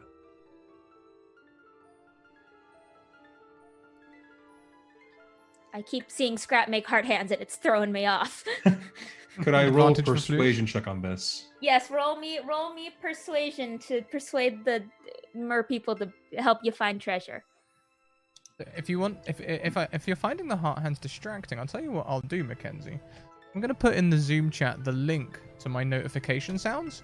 If you guys open that in a Zoom window, not in a Zoom window, in a Chrome window, and Chrome has sound enabled, then you should be able to hear when things come in. Scratch, this gonna make it worse for me. Modern age. What a time to be alive. Sounds okay, like on a 19. On a 19, what is this thing's? Okay. Well, what kind of treasure are you looking for? Where do you want to go? Who has the map right now? I Some do. holidays, I think. Could I kind of see the map? Yeah, he'll run it over to you and then run back to the helm. No, not run. Walk. He's not in a hurry. Very, very elegant tree stride back to the helm. Well, I'm going to show the merfolk the map. That's very pretty colors. Did you make it? No, one of our friends did. I'm going to try and point out our map maker, wherever she is. She's sitting at the. She's sitting She's on a sitting barrel at the helm, or not at the helm, at the bow of the ship. She did. We're trying to find the treasure. Trying to find the treasure on here. One's the treasure? I can't read. What? It's very pretty. I like the colors. Can I see it? And she reaches out a hand to try and grab it. And you can see bits of water starting to spray on some of the ink and making it run. I'm going to move it a little farther away. No, it's fine. It's fine. Just, I'm going to call it to our map maker. Why don't you come on over here and point out what the treasure is for the nice merfolk? You can see Dodie kind of like looking at you like you're holding. Oh, okay. My hands are full right now. Okay, yeah, sure, Floos. As that's happening, towards the aft of the ship, or no, yeah, towards the aft, there is another sort of rock as, Friday and, Symbroides, as you're walking back, you see something spring from the water, and you can see another one of these mer creatures sort of spring all the way up until they're like, so that they can latch on and rest their head onto like the side of the railing of the ship, just sort of looking at you. This again, that long red hair sort of moving as if it's underwater, even though it's exposed to the air, and those frost blue scales sort of running all over all over her skin, and these piercing dark blue eyes just sort of looking at you. Are you playing with us? Have you come to play? oh, good lord. I'm still a fan of my game. Keith All right. says, Billy. This is and Symbroides Okay. will look at. Hold that, Keith. Well, no, yeah, keep going. I'm just gonna roll something in the background. Don't mind me. All right. Symbroides is going to make a third suggestion. Mhm. He's like, under his breath, I'll be like, once they start showing up, they never leave. All right, let's play hide and seek. Oh, your friend over there said they wanted to play tag. We love tag. Yeah, but I think that tag isn't really fair considering that we have a ship and we get to use the sail to help us You push can us come around into the water and play with us. Well, We don't get a let's lot of do friends. this. Let's do this. Let's play hide and seek. You folks go hide, and we will have to come down into the water to find you. Now that leaves the advantage on you because I've never been down there. Roll me You go hide and persuasion. we'll count to 50,000 and then we'll come down. Roll me persuasion with disadvantage. They can count. I'm going to save my nat 20, but I'm going to take my advantage to balance that out. Okay, go ahead. Mm-hmm. Where are you? Oh, No. First one. Okay, 21. Fair. Damn, good rolling. Nice. I'm a lucky tree man. Yeah. Well, I think some of my cousins want to play tag, but I want to play hide and seek now. So we can play hide and seek, and I will go hide, and you and maybe that one points over to Friday can go and see if you can find me, and if you find me, then you win. Sounds great. I If you really want to, think it would be more of a challenge if we had your friends involved, or your cousins, or your pod. I think one of my friends is really looking forward to playing tag with Oh, that okay. one over there. And That's as she says that, Keats, does a 27 hit you? Huh? Oh, right. No, that's pretty high. Yeah. Does that hit you? It's All right. reasonably high. Yeah. So I'm sold. as they say, as this creature says that, there is a splash of water as one of these creatures jumps out and grabs you. Keats.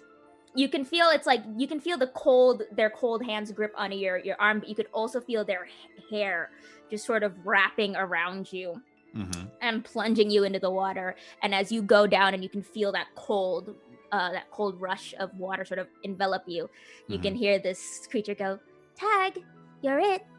Oh, and that's where we're going to take our break. Nice. Okay, everyone, so we are going to take a 5-minute break. We're going to stretch our legs, grab drinks, bios, and all that lovely stuff. Whilst we are gone, I'm going to play you the latest advert from the Deck of Many for their newest Kickstarter. As I say, it's already raised, I think, when I looked at it last night, it was on $240,000. Who knows where it's at now, but it's doing fantastically well. We'll see you in 5 minutes. See you shortly. Janet. Kill that music there before it wipes over the video. There we go. See you shortly. Oh no, Jimmy! Heckna's after us! What are we gonna do? Sword beats face! Ha! Looks like you really lost your edge, huh? Huh? God, I'm funny. So, I guess weapons don't work! Hey, why aren't you laughing? Oh, I know. Let me hit you with the punchline! Wait, my animated spell cards! They can save us! Well, jeepers, Jane. Blast them! Avada Kedavra!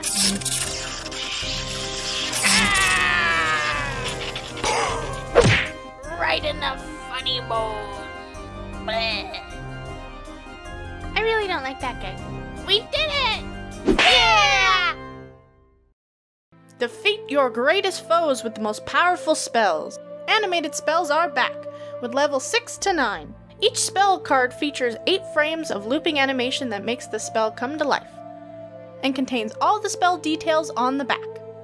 And for the first time, you can divine with a fully animated tarot card deck. Will you read Fortune or Folly? Jane! Heckna's reforming! Not on my watch! Meteor swarm!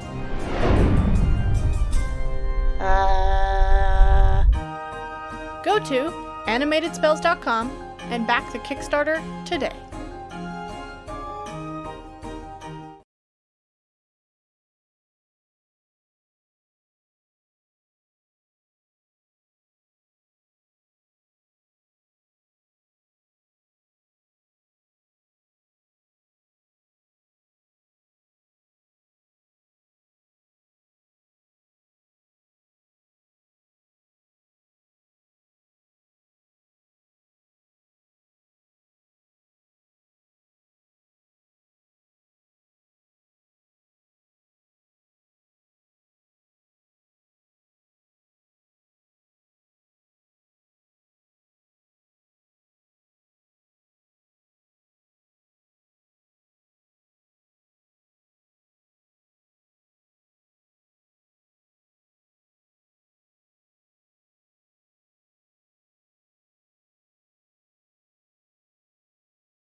Welcome back, everyone. I hope you had a fantastic break.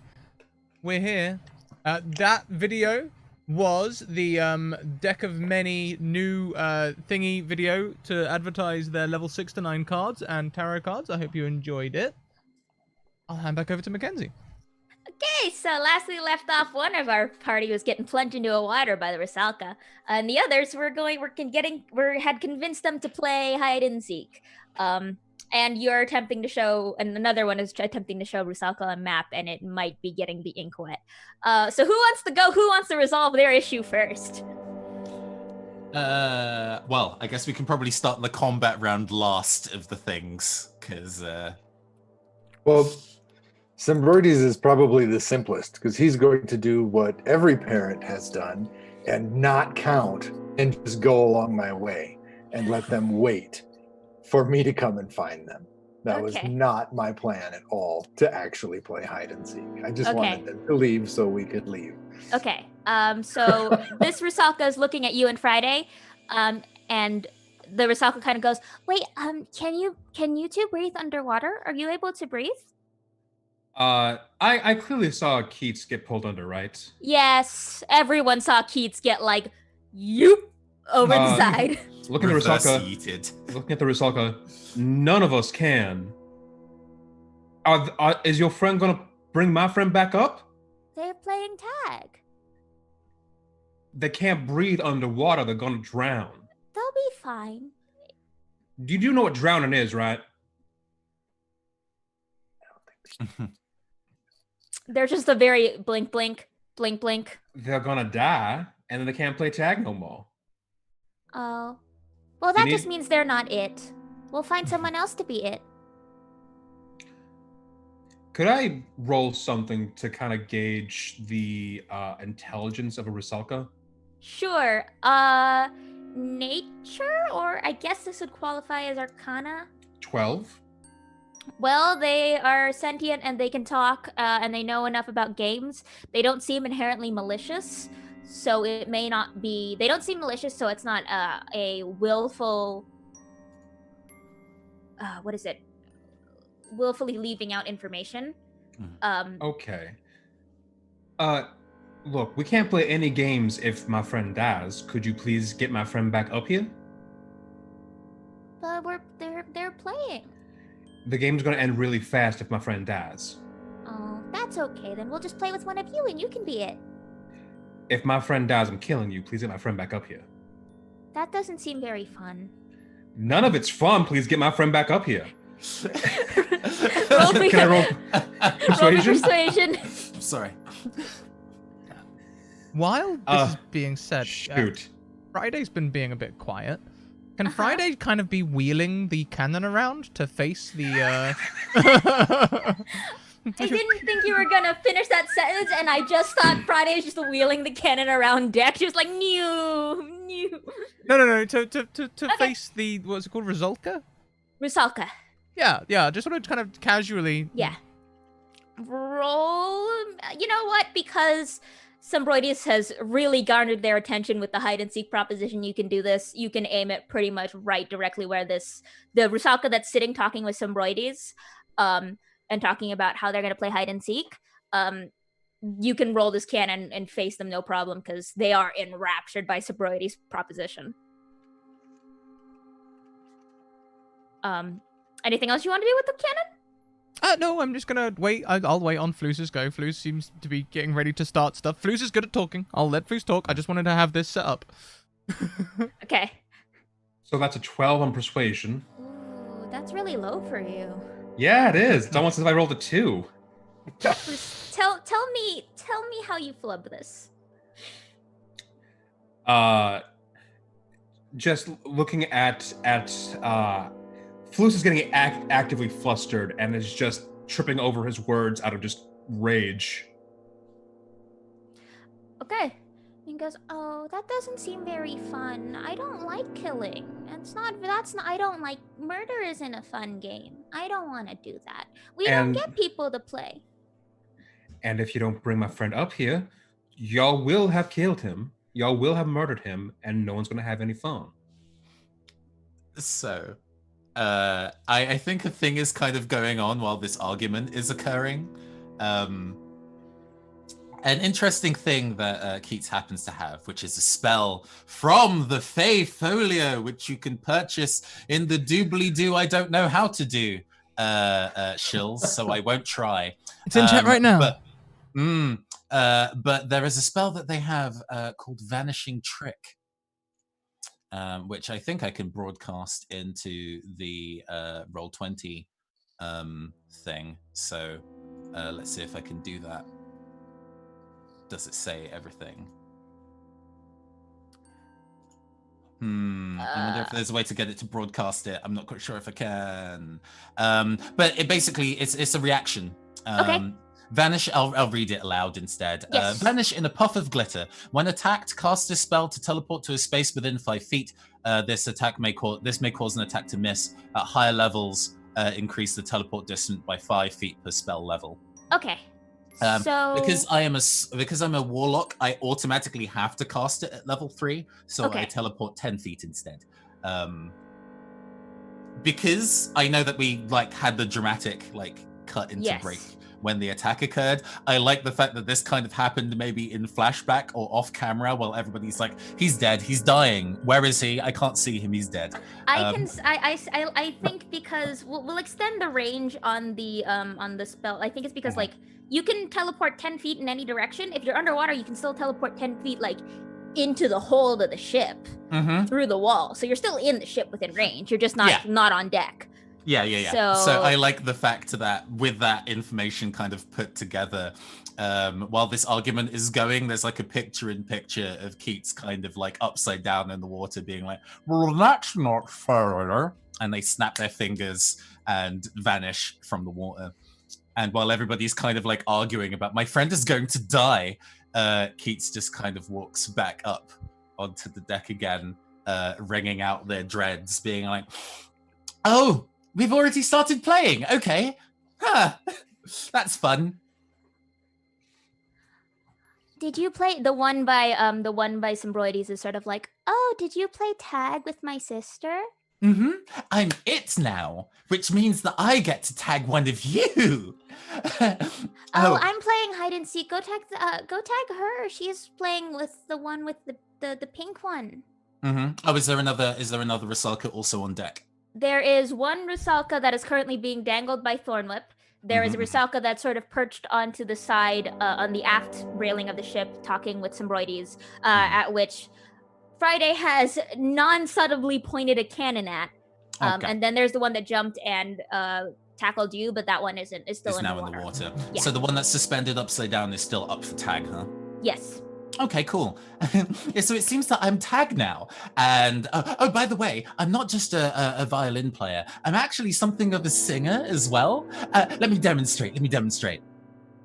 And they click their jaw, and their jaw just kind of unhinges open slowly, and you can see there's glowing in the back of it as they kind of tilt their head up at the suspended Rusalka, and they then sing a piercing note, like using a tuning fork to hit a piece of pure magical crystal. The sound is beautiful, and a laser comes out of his mouth and hits Rusalka, casts Eldritch Blast. Yes, I love this. Roll me those attacks. Absolutely. Let's see if Roll20 lets me do that by default. Oh, that's not rolling it. I guess I can't. I just make a charisma roll with proficiency. Yes, charisma roll with proficiency is fine. Sure thing. Charisma. Oh, well, it's too late to say that I wanted to use advantage on the roll. You do have one more Eldritch Blast, though, because you're 5th level, right? Yes, it's true. You can do it. Roll again. Ooh, I will use the advantage on the second one. Okay, go for it. It's still bad. That's fine. Wow. Okay. Both of these miss. I think it's because because this Rusalka's dangling from the storm whip, it just sort of wiggles, and you can just see wiggle out of the way of one, wiggle out of the other. Oh, you have such a pretty voice. You should come sing with us.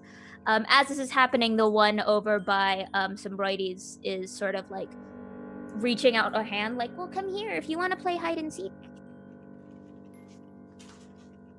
No, hide and seek means you go hide, and then How I are you come going look. to find me if you can't?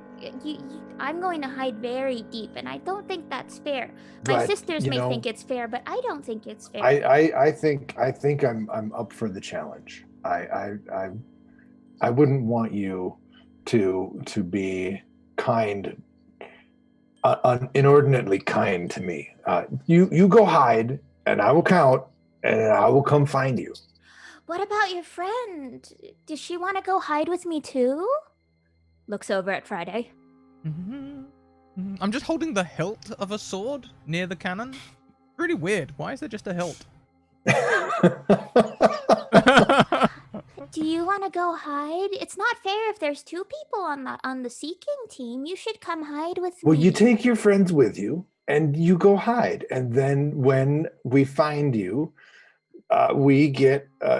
If we find you, we get a prize. But if we don't find you, you can have a special treat. What kind of treat? Can one of you stay? I don't get a lot of playmates. Can you stay? You've got like 6 other. We don't get to play. I'm tired of them. I see them all the time. I want to play with someone new, and you're very interesting. I'm trying to play with you right now, I want to and play you're with arguing your other with friends. me. I might not even want to play anymore. You know? Such dad energy. Friday is twitching, like just a mild, like, you know, that stress lump. Yeah. The anime, like, bulging vein. Absolutely. Okay, so, are you just, Friday, are you doing anything else, or are you just twitching? No, just setting up for the rage. Okay, on the other side of the ship, there's been 2 Eldritch Blasts launched out, and this Rusaka just sort of nimbly dodge out of the way. And then she just sort of sighs while dangling upside down. I thought you didn't want to play that game. I thought you wanted to play tag. I am playing tag, and No, I'm that's it. not tag. So That's you not how best you be play right. tag. Oh, but I have to hit you, and then you're it, right? You have to touch me. That's not touch. That's magic. You can't. That's a different game. Oh, I'm sorry. I have to touch you physically, not using magic. I understand. Yeah. Raises crossbow. That's not your hand. Hey, so for Thornwhip, is there a DC to get free from it? We've been kind of housing that it keeps people in tickle. It's a thing that lasts. Its duration is instantaneous. It could have gotten free at any time. So. I just really like the image of her dangling. Yes, we all do, which is why we went with it. Yeah. Okay, if you want to play with magic, we can play with magic. That sounds like much more interesting stakes to me. Cool. How many of these do I get?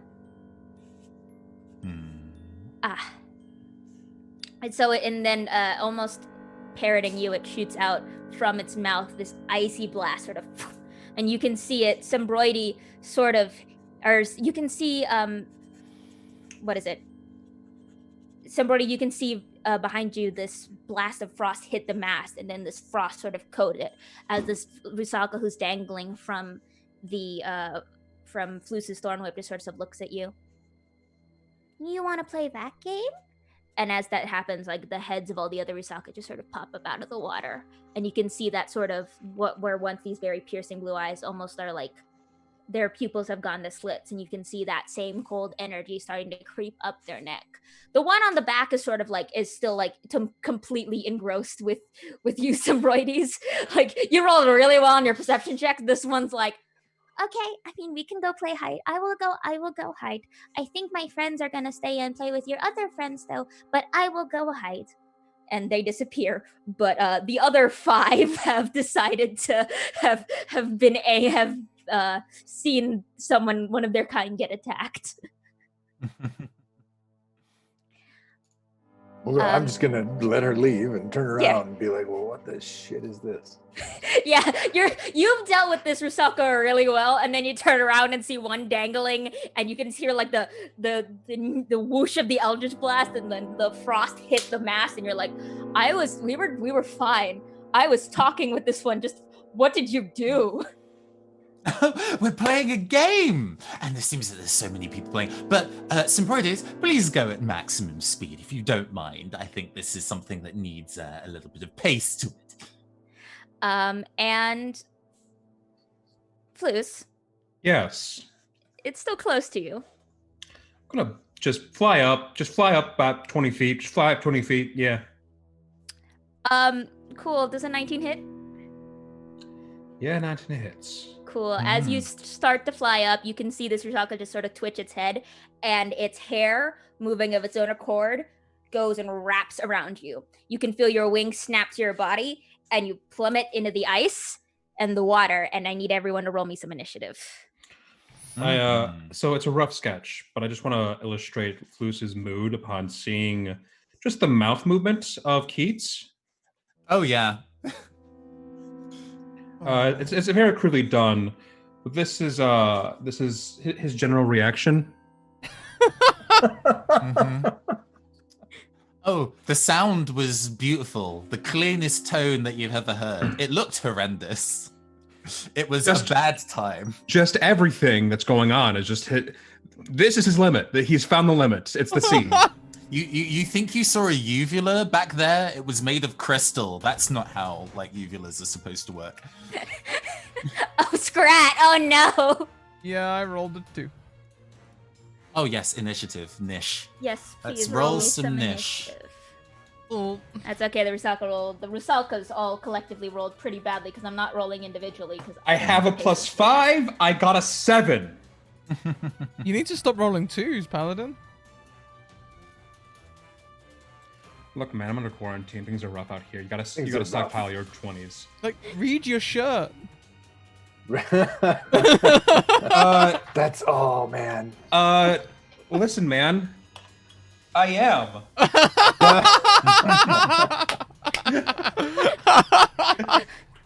Did you just hold to the part that said die? Yeah, the shirt says roll high or die. Thank you, Game 2. Nice. Okay, so top initiative is Symbroides, then Keats, then Floos, then the Rusalkas, and finally Friday. Okay. So top of the round, Symbroides, what are you doing as you turn around and we're like, I was handling it? Oh my gosh. So what am I looking at? We've got how many of these things here? You've got one has plunged into the water, and then you can see there are essentially 2 off your port, 2 off your starboard. Okay, so they're all off the ship at this point. They're all off the ship. They might jump up, but for now they're in the water. I'd say it's about 15 feet down to the water in terms of range. Okay. Yeah. I don't do things at range, so I will actually listen to what my friend Keats said, and I will go and try and fill the sails. Okay. I'll adjust the line on the sails so that we can pick up some speed. All right. Maybe get up to 6 knots. I don't know. Yeah. Crazy. I'll say if you dedicate your full action to to basically doing all you can to ramp up the speed. I want to get us out of here. Yeah, you can start heading for. I will say, roll me another one of your whatever skill you use to read the map. I want to see if you can remember, because you don't have the map right now, where you need to go. Right.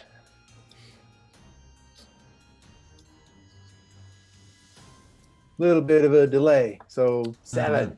Super 7. awesome. No, I'm in a hurry and I'm probably not going the right way. Probably not going the right way. You're just ready to go. Okay, I'll keep that in mind.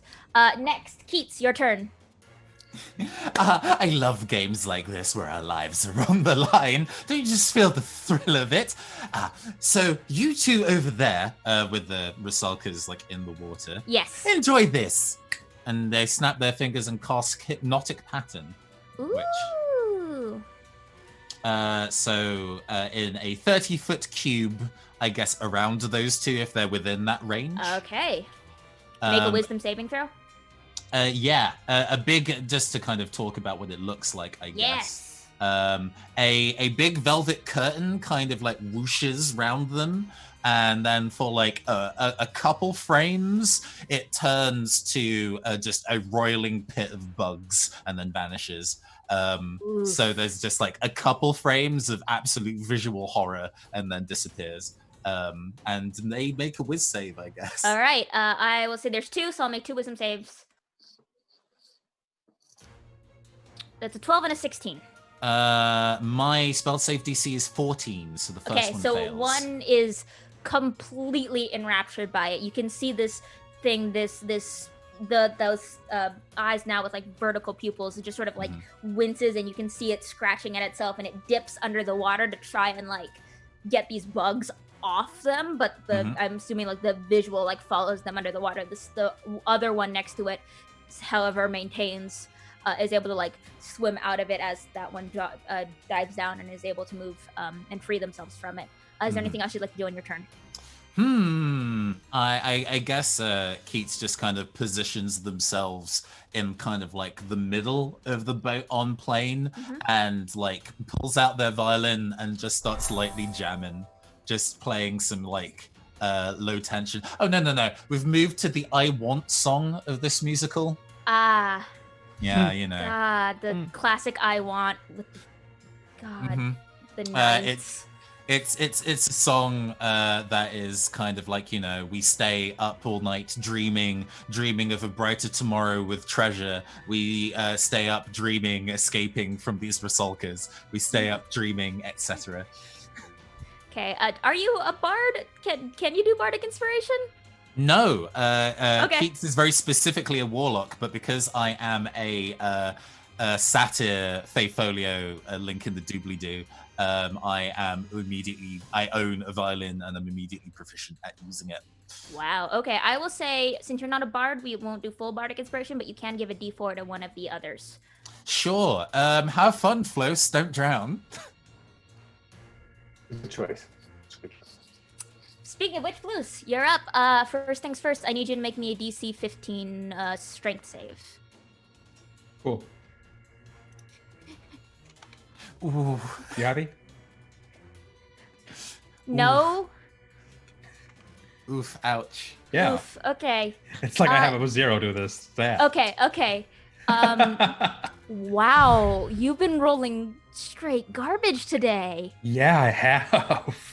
Whew. Normally I'm good, but oh god. Another 2? That is no, Scrat. I have a 0 What's to my strength. 0 plus 1? Why does it say 0 plus 1? I don't know. That should be a 2. That should actually be worse than what we see. You rolled another 2. Yeah. Okay. Okay. This doesn't have. Okay. Hold on. Let me see. Don't spare No, that's me, not Kenzie. it. What happens? Perhaps it's an indication you're becoming too powerful?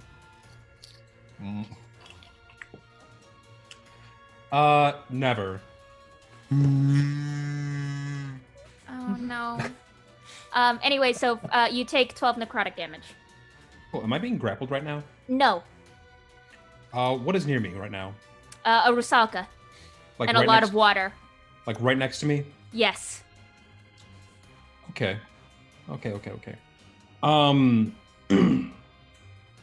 Then I am going to try and kick it to hit it with Bestow Curse. Okay. Has to make a wisdom saving throw or be cursed. Okay. Cool. It's really bad at that, so. Curse me! Curse me! You have disadvantage on ability checks, saving throws. A disadvantage on attack rolls against me. Disadvantage on attack rolls against you. Okay, cool. Yep. How far under the water am I? Not that far. I'd say 5 feet. I fly 50 feet up. Okay. Roll me. You can choose athletics or acrobatics. Because okay. Yeah, you're able to fly. You're able to shoot out of the water. You take the Rusalka with you. Can I try and shake the Rusalka off? Not on this turn. Okay. You used your action already. Aren't That's there like right. hawks that pick fish out of the water, fly really, really high, and then just drop them to be able to hunt their prey? I guess you get to live out that piece of National Geographic. Anything else you want to do on your turn? I say to the Rusalka on me, how dense are your bones? And it is the Rusalka's turn. So you are entangled because you failed your save, so it can do this. And this Rusalka doesn't answer, but instead you feel those tangles of hair just start pulling something from you, and it's going to use its life drain. Man. So, please make me a DC 15 con save. Hey, you also have advantages and stuff, and nat 20s. I'm just saying. You push that to a 20, bro. I don't know. It'd be funny if I didn't. I don't know how much HP you have. I mean, you're so I have close. 6 more than the damage it's going to deal to me. Okay, you take 31 psychic damage. And your you just hit hear- point maximum is reduced by 31. What? You just hear flutes screaming up in the air. You just hear a mixture of, you just hear a mixture of bagpipes and trumpet sounds coming from this in pain bird. That doesn't sound good. Yeah, it's just the worst symphony you've ever heard. The other three Rusalkas are all going to attempt. Well, one is going to go after the one who disappeared with the hypnotic pattern. So there's only 2 more left, plus the one that Flus is dealing with up top. So these 2 are going to jump and try and tackle Symbroides and Friday. So Symbroides does a 17 hit, and Friday does a 20 hit. Yes. Okay, I need both of you to make me DC 15 strength saving throws.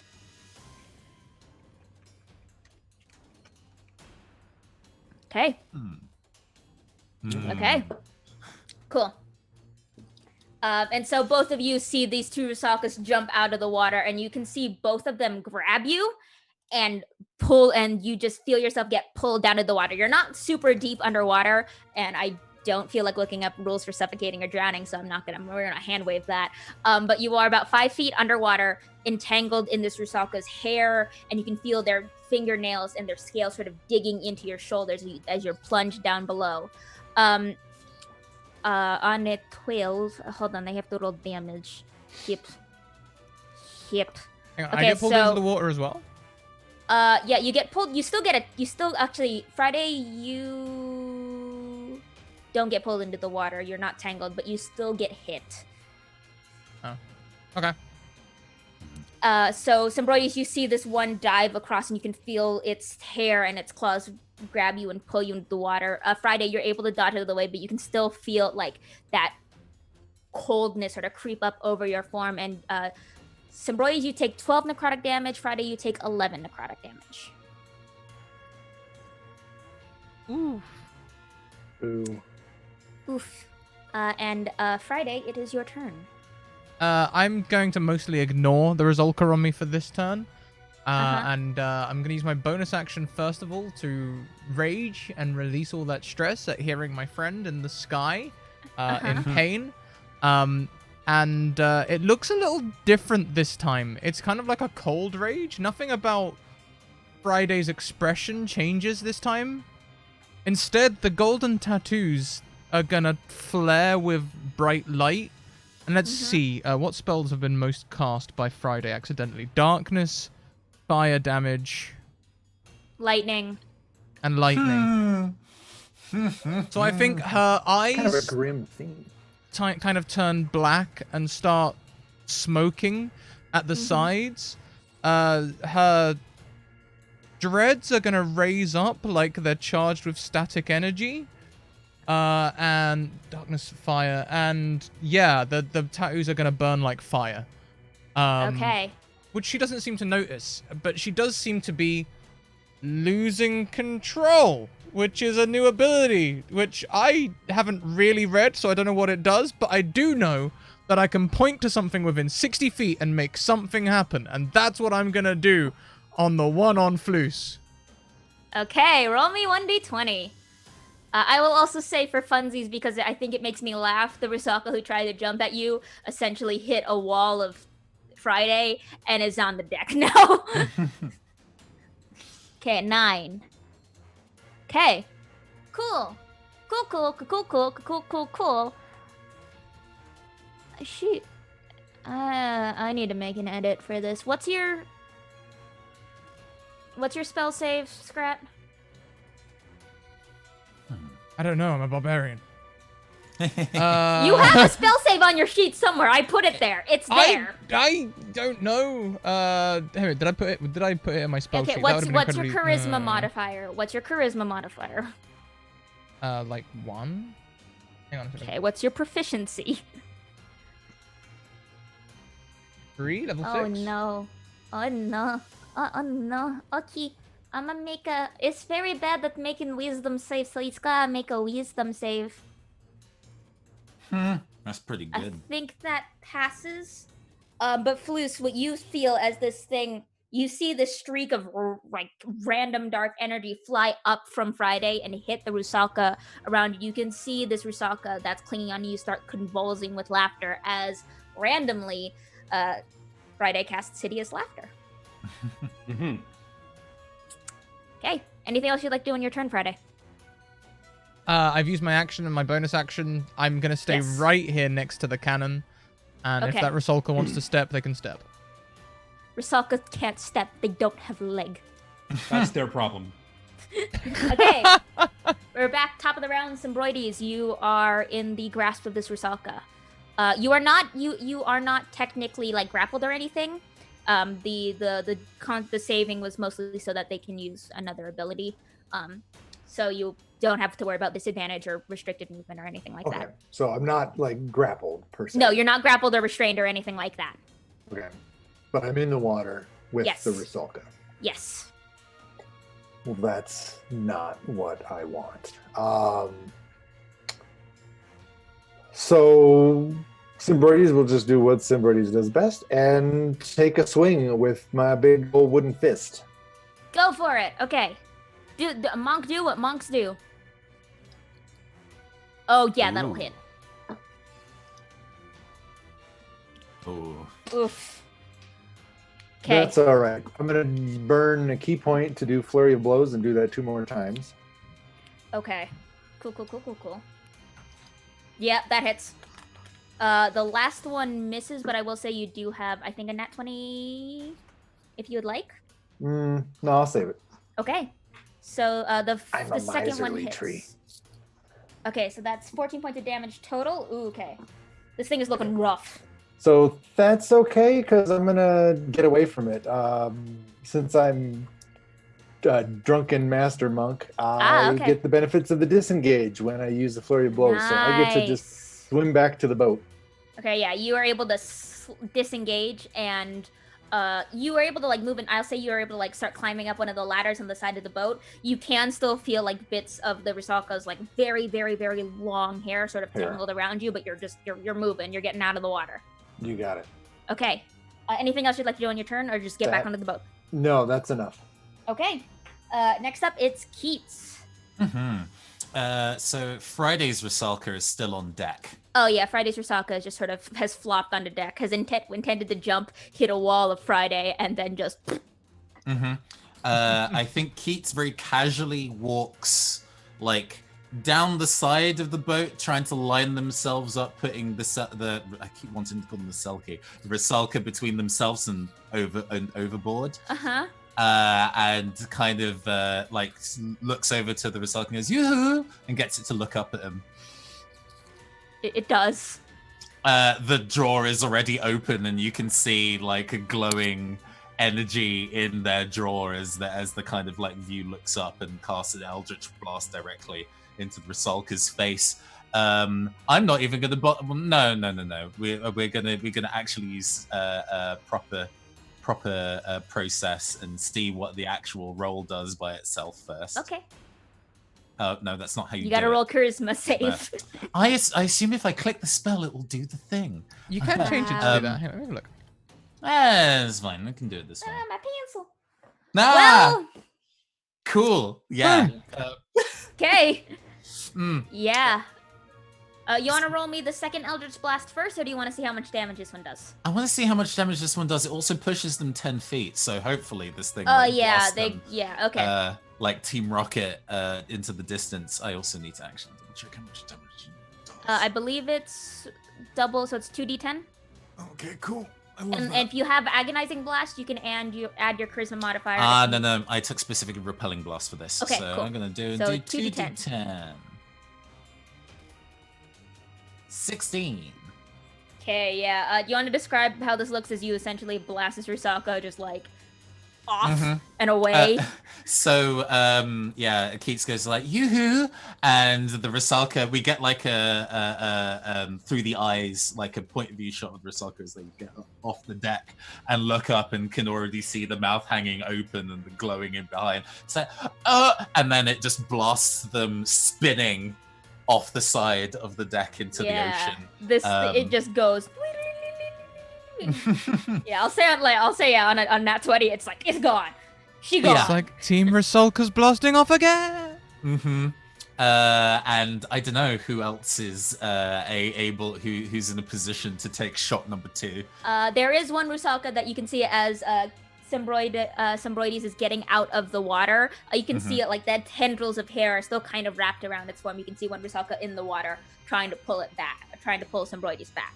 And it's kind of like it's grasping like over the edge of the side like of the ship, right? In the water, sort of like trying to follow Symbroides up the ladder. So it's like it's within range for Eldritch Blast. Eldritch Blast is a ridiculously big range. So yeah. Oh yeah. I think Keats does an unnatural back bend because that's going on behind them. So they look backwards and then fire a second Eldritch Blast. I'm here for it. He's Nightmare. He's the worst. And it hits. Let's go and deal them the 1d10 of damage. Okay. Roll 20. Play with me here. What you rolled 2? Okay. Oh, sorry, that was accidental. I didn't mean to do that. 7. Okay. Yeah. Okay, this thing is hanging on by a thread. Keats continues to play the violin while in the back bend. Next person. That gives you another. I'll say you can do another. Give a D4 to someone. Oh, okay. Blessed. I think Floos is still in a position where they need all the help that they can get. They're having a very bad day. So you have 2d4 stacked. Okay. Speaking of which, Floos, it is your turn. Okay. So can I see the Rusalka on the deck? The Rusalka on the deck has just been yeeted. Gotcha. Okay. Then I'm going to fly 50 feet up so that I'm above the ship. I'm going to use my action to break free of entangle and use my 20. Okay. Yeah. It's going to fall 85, 90 feet, crashing onto the deck. Okay. Okay, I'm gonna go roll 96 of damage. Or do you want to roll 96 of damage, Paladin? I would very much like to roll 96 Please of roll damage. me 96 of falling damage.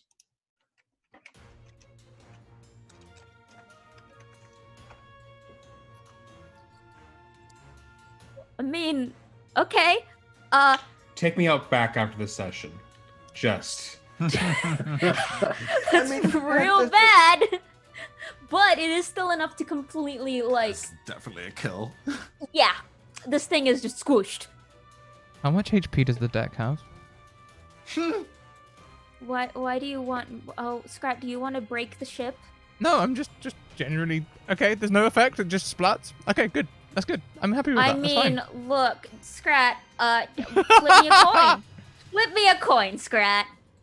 Okay, would you like Sam Riegel or Liam O'Brien? Oh, I want Liam. I'm bothered you just had that on hand. It's Sam Riegel. Okay, cool. Nothing happens then. I forgot how just jarring their faces are on that coin. It was a very interesting expression to be frozen into metal. It's like So- you look at those bad tattoos people have of people's faces. It's like, That's exactly it. Oh my god. But yes, Yeah. Yeah. we're not dying So for that. Good. you do see the Rusaka does hit the deck. Scrap, please, no. Put that back. Put it back. when I close my eyes, I'm gonna see Regal. Cursed. This thing hits the deck, and you can see like it does dent the deck. There is no actual mechanical effect to it, but it does cosmetically dent the deck, and there's a little bit of a crunk as the Rusaka kind of just boom, falls through the deck into the hole, is gone. Anything else you want to do in your turn, Floos? Yeah, I'm gonna stay up here. Okay. Fair. So, okay, we've got one Rusaka left, and it's gonna try and climb up onto deck, and it's going to cast Ray of Frost, at some Broidies who just punched it. Sure. Punch, elbow. Ooh. You did smack it. You gave a good smack. Does a 20 hit? Yes, ma'am. Okay, so please take 6 cold damage. Boo. And that's really all it can do because it doesn't have legs. So that brings it to Floos because all the other Rusakas got dropped, scared, and yeeted. So Floos, there's one left. All right, how far away is it from me? No, not Floos. Sorry, Friday. What to say? That seems very fast. Yeah. There's one left, and is it on the deck? It's like on the edge of the deck. You know, if you want to use the cannon. How far away is it? From the cannon or from you? Both. Okay, it's about 15 feet from you. It's literally on top of the cannon because it's climbing like on the side of the deck. Oh. No, I don't know that one's loaded. What about the cannon that I stayed next to? It's 30 feet from that cannon if you would like to use if you would like to move it and wheel it around. Yeah. Is it 30 feet from the cannon? I thought I stayed right next to the cannon. It's on the opposite side of the deck. Oh. That must mean I'm 30 feet away from as well then. Okay, I'd like to pick up this cannon. Like, I want to take it off its wheels. I just want to chuck it over my shoulder. Can I do that? Okay. The cannon you've loaded. You're right next to the cannon you've loaded. You can pick it up. Yeah, I'm just going to pick up the cannon and swing it on my shoulder, and then I'd like to walk across to where the thing is. Yes, you can. And I don't know how cannons work, so I'm just going to, like, point it down at it. Okay. And the cannonball slowly rolls out on top of it? Yeah, and then I'll take the sunblade and light the thing and just see what happens. Okay, so here's Mechanically, I have no idea, but this should be fun, right? Here's the thing. I'm This curious to Rusaka see. has 1 hit point left. No matter what you do, you are going to smash it. So please describe me how you wrongly use this cannon to end this fight. Yeah, well, okay, I think the cannonball rolls out and hits it first, and then as I ignite the thing, like, there's just, like, a poof of, like, black smoke, I guess, that just poofs out, and just, like, the thing peels off, and I'm like, oh. And powder and some wadding. Yeah, they just... There's a boom. Make me, for funsies, make me a con save? Or a strength save. Yeah, this can be strength. Strength would add another 4 onto that. Okay. Cool. So yeah, you don't have to deal with the kickback. So yeah, you hold up and you try to light it, but the cannonball just sort of anticlimactically just tumbles out and then just on top of the Rusaka. And it's clear. Hardcore. Friday's kind of looking at the cannon like, not what I expected. It's more exciting if you leave the ball in it.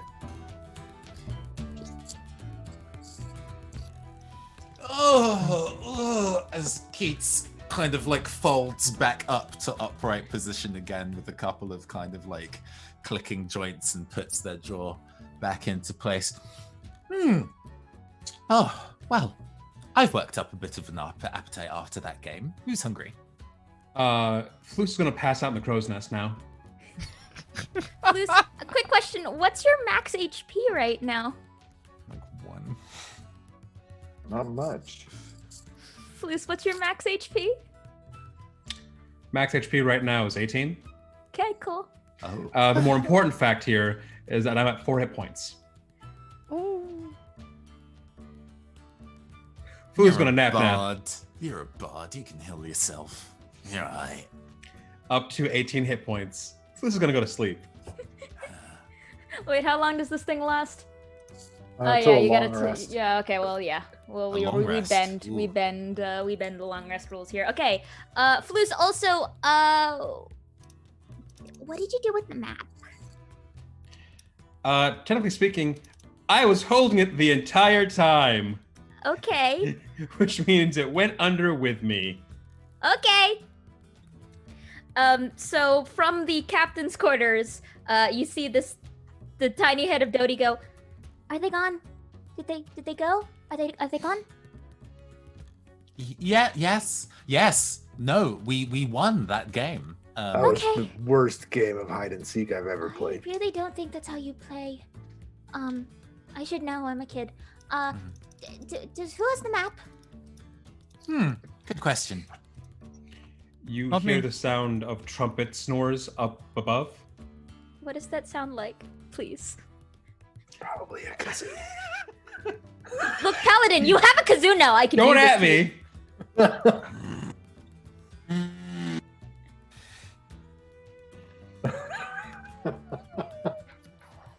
Zoom is muting you Yeah. on our behalf, but we Nope. got the gist. No, I got it. I got it. Yes. So, so Dodie sort of looks up and goes, "Oh, well, Mr. Symbroides, are you're the one driving or sailing, right? Yes, ma'am. I can kind of direct you, I think, from here. I think I remember it well enough. If you let me. I am. You give me the directions, I can sail to it. Right. Yeah. Sorry. Mac doesn't want to endanger the child, so Mac just put child away. Fair. That's a smart move. Yeah. So yeah, so Dodie kind of goes and drags a barrel over, a barrel that's about as tall as her, and then goes and like climbs up on top of it to sit next to you, on the captain's wheel, and then sort of like direct you towards these rocks with 3 prongs. What is everyone else doing as you sail? I will say this counts as a short rest. If you would like to spend any hit dice, or regain any resources, you can.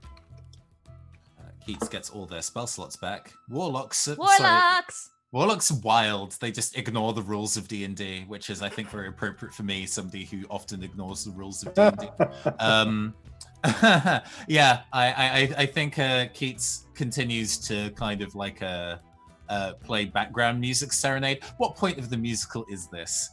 Considering it's, I think this is the it's not maybe not the Act 1 break, but it's like the we've just been defeated, but we're rallying for the final climax. It's the bridge.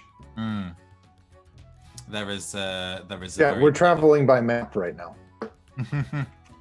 Yeah, it's the Indiana Jones boop, ba-doo, boop, boop, ba-doo, and the red Oh line yes, goes. played in like pizzicato on the violin rather than using the bow. That's a very good idea. That's a very Yep. good choice. Nice. God, I need a kazoo now. But do you? I think Uh, Friday is Mhm. learning how to load and fire a cannon properly. Okay, roll me an intellect check. Oh, straight intellect. Surely, if wanna someone's know- teaching me, maybe that's wisdom because of the different ways that people learn. Like, maybe she's not much of a reader. Maybe she's God, more of a, if of a only. viewer. Who's teaching Friday? Is anyone I teaching? don't know. I just want to find someone who can show me. The captain surely can teach Friday. Don't make her Friday. figure this out for herself. Okay. Sure, you can roll whatever you'd like. Just justify it for me. Explain to me what you're rolling. Oh, We lost the Keats. yeah. Well, the internet was being a little weird earlier. Yeah, I had a couple of weird minutes, but it didn't drop me. Okay. I'll stick a dummy camera in. Connection They should be error. I saw in Twitch chat. They'll be coming back there soon. it is. We'll get The captain is showing you how to use this cannon. I will also say, because the Wild Magic Surge was Friday learns a magic recipe of her choice. If you want to make this cannon a shoulder-mounted cannon, you can. Fuck yeah! I've already figured out how I'm gonna do it. I want to grab a rope, and you know how like some cannons are banded when they start to crack and stuff to reinforce them so they don't break. She's totally gonna do that, but put like a little handle on it. You know, like a little rope handle that you can wrap around her hand. Yeah. Okay. We will do that. I will also say, because you have a sunblade, if you would like to attach the sunblade to like where the ignition is, and if you press the sunblade to ignite it, when it shoots upward, that ignition will spark the cannon. Yeah, I love that. Okay. I love that. Yeah, it means that like you won't be able to attack with your you won't be able to like. You'd have to go back to using Owl as your primary weapon if you want to be able to mount that cannon and have the ignition go. But it'll essentially be like we can translate your Sunblade into being a ranged shoulder-mounted cannon. Oh my god, I'm gonna like obviously turn to the captain and be like, can I keep this? Like, as I'm like trying it out. I mean, I don't see why not. We don't really. Those are mostly for show, to be honest. We've never really used them. Great. I think you dropping that cannonball on that Rosalka there was probably the most that one has ever seen used. Go ahead, take it. Thank you. Okay. And so as you're sailing, Symbroides, make me another navigation, whatever you use for navigation, but with advantage because you have Dodie helping you. Advantage. Keats, are you doing anything other than like playing violin? And briefly glimpsing the void. Sorry about that. What did the void say? I mean, let's not repeat. It's not in human tongue for one. I think in the kind of like, we don't use the cannons. Like, who used cannons when we have pipes like these? I won't demonstrate again. It makes my voice a little sore. But no, they just kind of generally hang out on deck, give moral support via play of the violin. If anybody needs assistance, they'll help, but otherwise they don't need to do it. Okay. I will say, so you rolled a 10. You are able to navigate. There is a little bit of Dodie going, I don't recognize this. It's been a really long... you might want to turn... No, wait, too far. Go back port. Couple degree. No, I think that's good right there. That looks right. Yeah. This seems fine. That's just like how the captain navigates. That's weird. We're old friends. Also, you might want to, this might tickle a little. Just keep going. Yeah? What? It might tickle a little. It might tickle a not little. not harmful. It's just gonna feel a little funny. I like termites. What do termites feel like? Well, uncomfortable. It's like it's about to get a little uncomfortable. They get under your bark and it's one of those things like you talk to somebody else that they've got termites and you just start itching right away. You know, I know. Okay. I haven't felt that in years. Okay. Right here, that cave right there. Just sail right towards that. We're going in the cave. Sort of. It's when she says cave. it's much more like an archway. The boat will definitely fit through, but it's like into this structure of like or this rock that's like has these 3 prongs on top. Just go in there. Go in there. All right. Well, take in the sail, slow us down a little bit, and let's see what we got. Okay, which rope is that one? That one there. Okay. Line on a ship. It's called a line. Okay, line. Got it. I got you. Thank you. And she goes and pulls it down. And as you sail in, I would like everyone to make me a Constitution saving throw. Huh. I think I'm thoroughly mediocre at that. 22. Haha. Oh, that's a 1 as well. That was a good rest there, Birdman. Right? Lord. Okay, I'll say on a nat 20, Floos, we could say your hit points can go back to normal. Cool. You took a solid nap. And you all rolled real high, so you don't, you feel this sort of, as you sail into this cave, you feel this sort of tingling sensation sort of rush through your body, almost like how pins and needles feel. And as you you pass through this cave, there's this shine of like almost golden energy that reveals itself as it just sort of streaks along the cave. You can see this cave itself has all these golden veins, but they look more almost like licks of flame sort of cascading in and through. And towards this, at the center of this cave, there is this sort of broken stone dais. And you can see all these golden relief just sort of flowing into and around this dais, as if it's the dais itself is the sun, and these are all rays sort of moving out from it. Well, I don't know if we even need to make a roll to put 2 and 2 together. To be fair, Friday has failed to put 2 and 2 together with a very bad history roll. It has happened. There's a reason I didn't want to roll intellect. I mean, if we can make it, if we have to make a roll with this, we can. I'm kidding. You don't have to. You don't have to. He's like, Friday, my dear. Yes. It seems that your latest tattoos are definitely in fashion here at the moment. Shit, we just had a rest, so her rage is gone. Did she notice her rage? Yeah, I think she would have known there was something different and would have noticed a little bit. Yeah, yeah. Do you think they're connected in some way? I mean, the aesthetics are one and the same, darling. There's a very... Somebody says, that serious or sarcastic? That was hard to tell coming from a plant person. I was wondering, I was like, what does a sarcastic plant look like? No. Can't be. No, there's a strong resemblance. Well, there's only one way to find out, darling. Take a chance on it. Who knows what could happen? Yep. What's the worst that can happen? Quite a bit. Yeah, your bird guy almost died. Yeah, but he didn't. Fair. That's fair. Oh, no, now that you mention it, the last time that I was put into a duel and somebody said, what's the worst that could happen in that particular game, we did remove each and every one of their fingers upon the music. So that was pretty bad, but nothing like that would possibly happen here. That would just be twisted. Yeah, no, I'm sure it'll be fine. I'm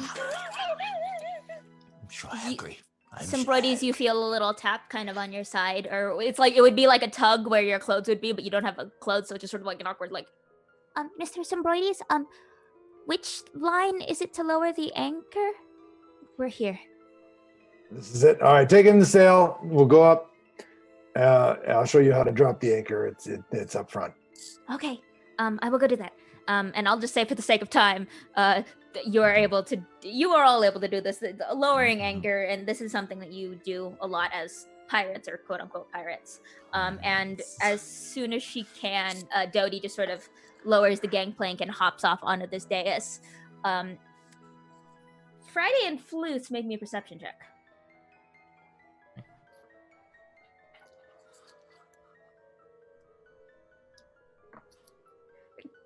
Good God, Paladin, what is wrong?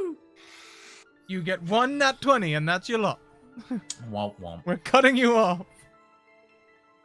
Okay, so I think so Flus, you're still recovering and kind of stumbling down from the crow's nest. But as you see, as Dodie touches down, Friday, you notice a couple of things. You notice one, the tattoo sort of crawling up your arm and across your back almost seem to glow with that same light from the cavern, almost internally from themselves. You can also see as Dodie steps down there, as she's holding this fragment. I just dropped something. As she holds this fragment of this topaz-like fragment in her hand, you can see the light for a brief second flicker around her. And standing above her, almost like a holographic superimposed image, is someone who looks like an older version of her.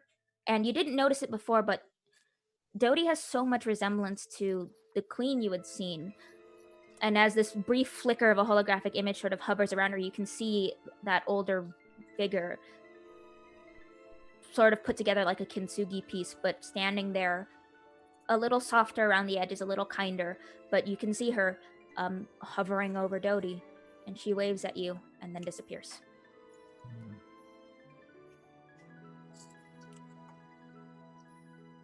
Well, come on. What are you waiting for, Friday? Nothing, not a thing. Let's go. Come on, you've got the key, right? Yes, I've got the secret. Got the key. Okay. I didn't take you for one to be a singer, but that's okay. Is anyone else want to come? I'm not much of a singer. I'm coming along. Oh, absolutely. I'm also going to use Butterwort to give Friday some hit points, some temporary hit points. Okay. You gain 9 temporary hit points. Why, thank you. 8 temporary hit points. I don't have +5 charisma modifier, so just 8. Not yet. Yes. And as you step onto this dice, you can see, and as all you kind of step on, you notice a couple of things. This dice itself, crumbling around the edges, looks like a clock, though the numbers have been sort of scratched out. You can see bits of it have been fallen off into the ocean, but as you step onto it, you can see some of the engravings and the carvings into the stone also seem to glow from beneath with that golden light. You can see there are a couple of crates and a couple of chests sort of piled in the center of these ruins. You can see bits of gold and silver glittering around some of the crumbled pillars. You can see bits of algae starting to grow up along some of the sides of these. It looks like no one has been in here for a very long time.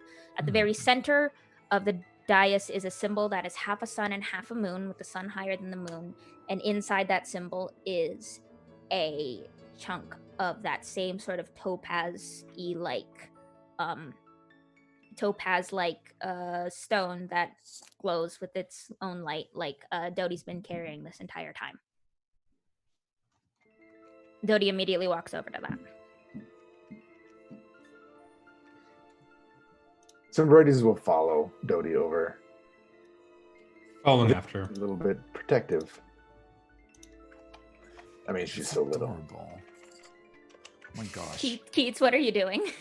I think Keats is just kind of like they kind of like Slav squat at the edge of the dice and kind of prod at it.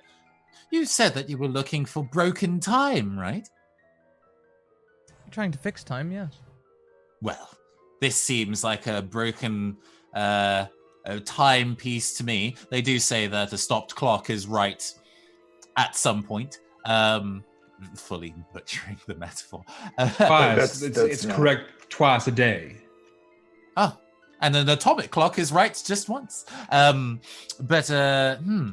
Maybe this is the thing you're looking for. It looks definitely very glowy and mysterious. Yeah. Friday will hop off towards this glowy thing. Okay. You can see Dodie sort of kneel down by it. She kind of looks over at Keats and some Broyes and sort of goes, this was where I kind of needed, or we needed to go. The treasure's here, I guess, if you wanted to take some. I don't think once we get this thing open, there's going to be a lot of treasure down, But everything else is for you if you'd like. There's really no one around who uses it anymore. Oh, well. What kind of treasure do we see in the space aside from the topaz? There are these crates overflowing with very dusty, very, very old sort of like pieces of armor, necklaces, dresses made of like really fine cloth, but they're covered in dust and look like they haven't been worn in ages, meant for someone way, way bigger and older than like how Dodie looks. Old swords, very regal with that sort of gilding on the hilts, and like sort of gems very much. Some look like they were made for display, others look like they were probably for like the elite royal guard who would like wear them as one deadly weapons, but also as like artistic symbols for their stature. You can see very decorated armor. These all look like things from like what you would find in like a very regal, very high castle, but it's somehow ended up in this cave. I think Keats turns back to the captain and says, Captain, it seems that our wardrobe department is going to be restocked with new costumes. Oh, do you have anything in my size over there? Can you find anything? And like Keats kind of turns around with like a full ball gown designed for what's a tall fantasy thing? A mandrake? Cool, yeah, that sounds good. I actually love the idea of a ball gown for a mandrake. That looks so amazing. restricting and hot. I don't know how you wear what you're wearing right now. Oh, with a great degree of discomfort. This corset is cinched for the gods.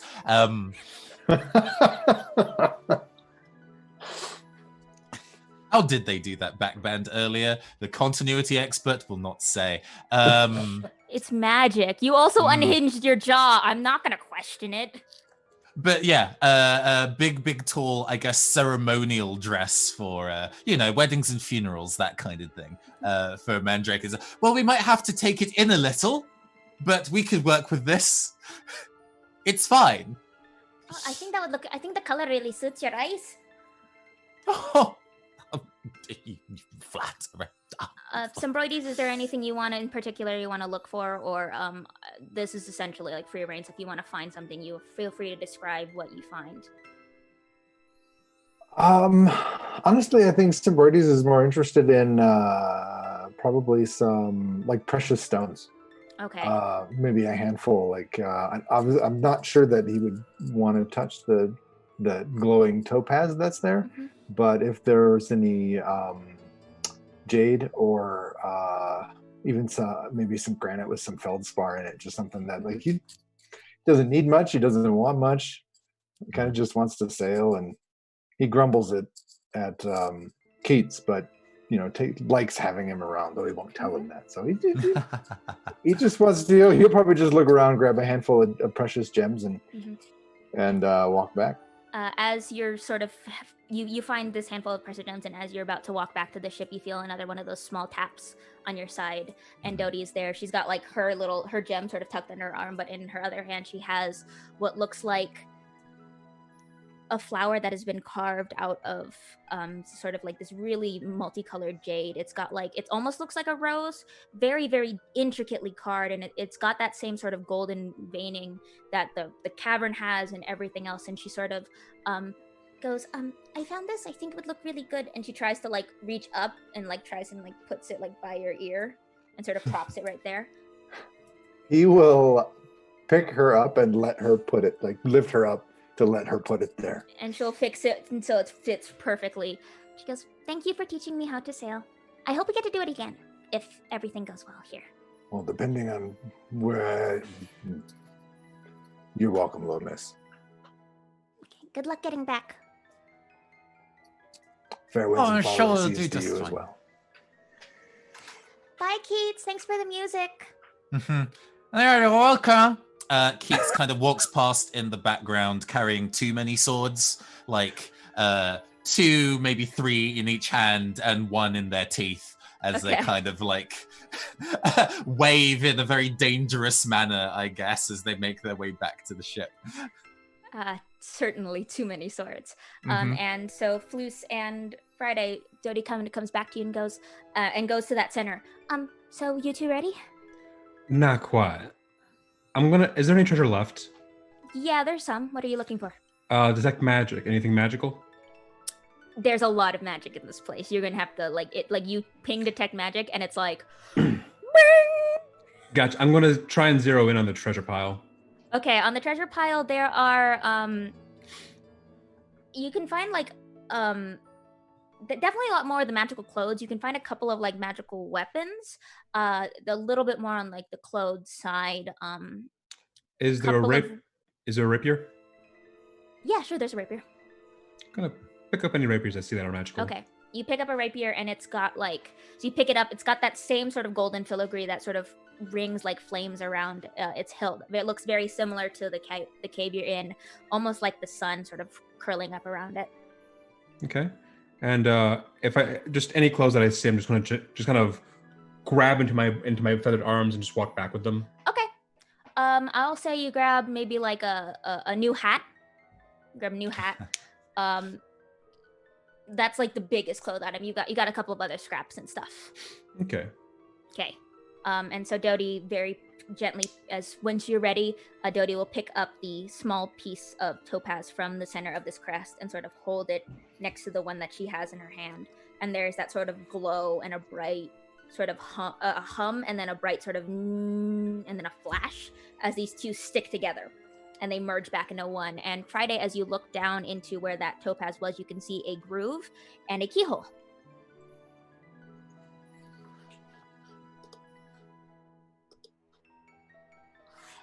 You are muted, by the way. How long have I been muted? Okay. This doesn't take a genius. I'm going to take the key and put it in the keyhole. Okay. And you click it, and there are a couple things happen. The first thing that happens is you feel the watch in whatever pocket you're carrying warm up. But the thing you most notice is that the sun and the moon, they split. As you turn the key, it opens. And you can see as the dais itself turns and it opens, there is it opens into a tunnel almost. Very, very smooth, and it's got that same sort of golden flames and those golden ridges and veins sort of plunging into it. And Dodie goes, okay, ready? Friday's just gonna have a quick look around. Mm-hmm. All function her treasure check. Okay. Health potions. Mostly health potions. Are there any health potions? I'll say you can find roll me 1d4 and 1d6.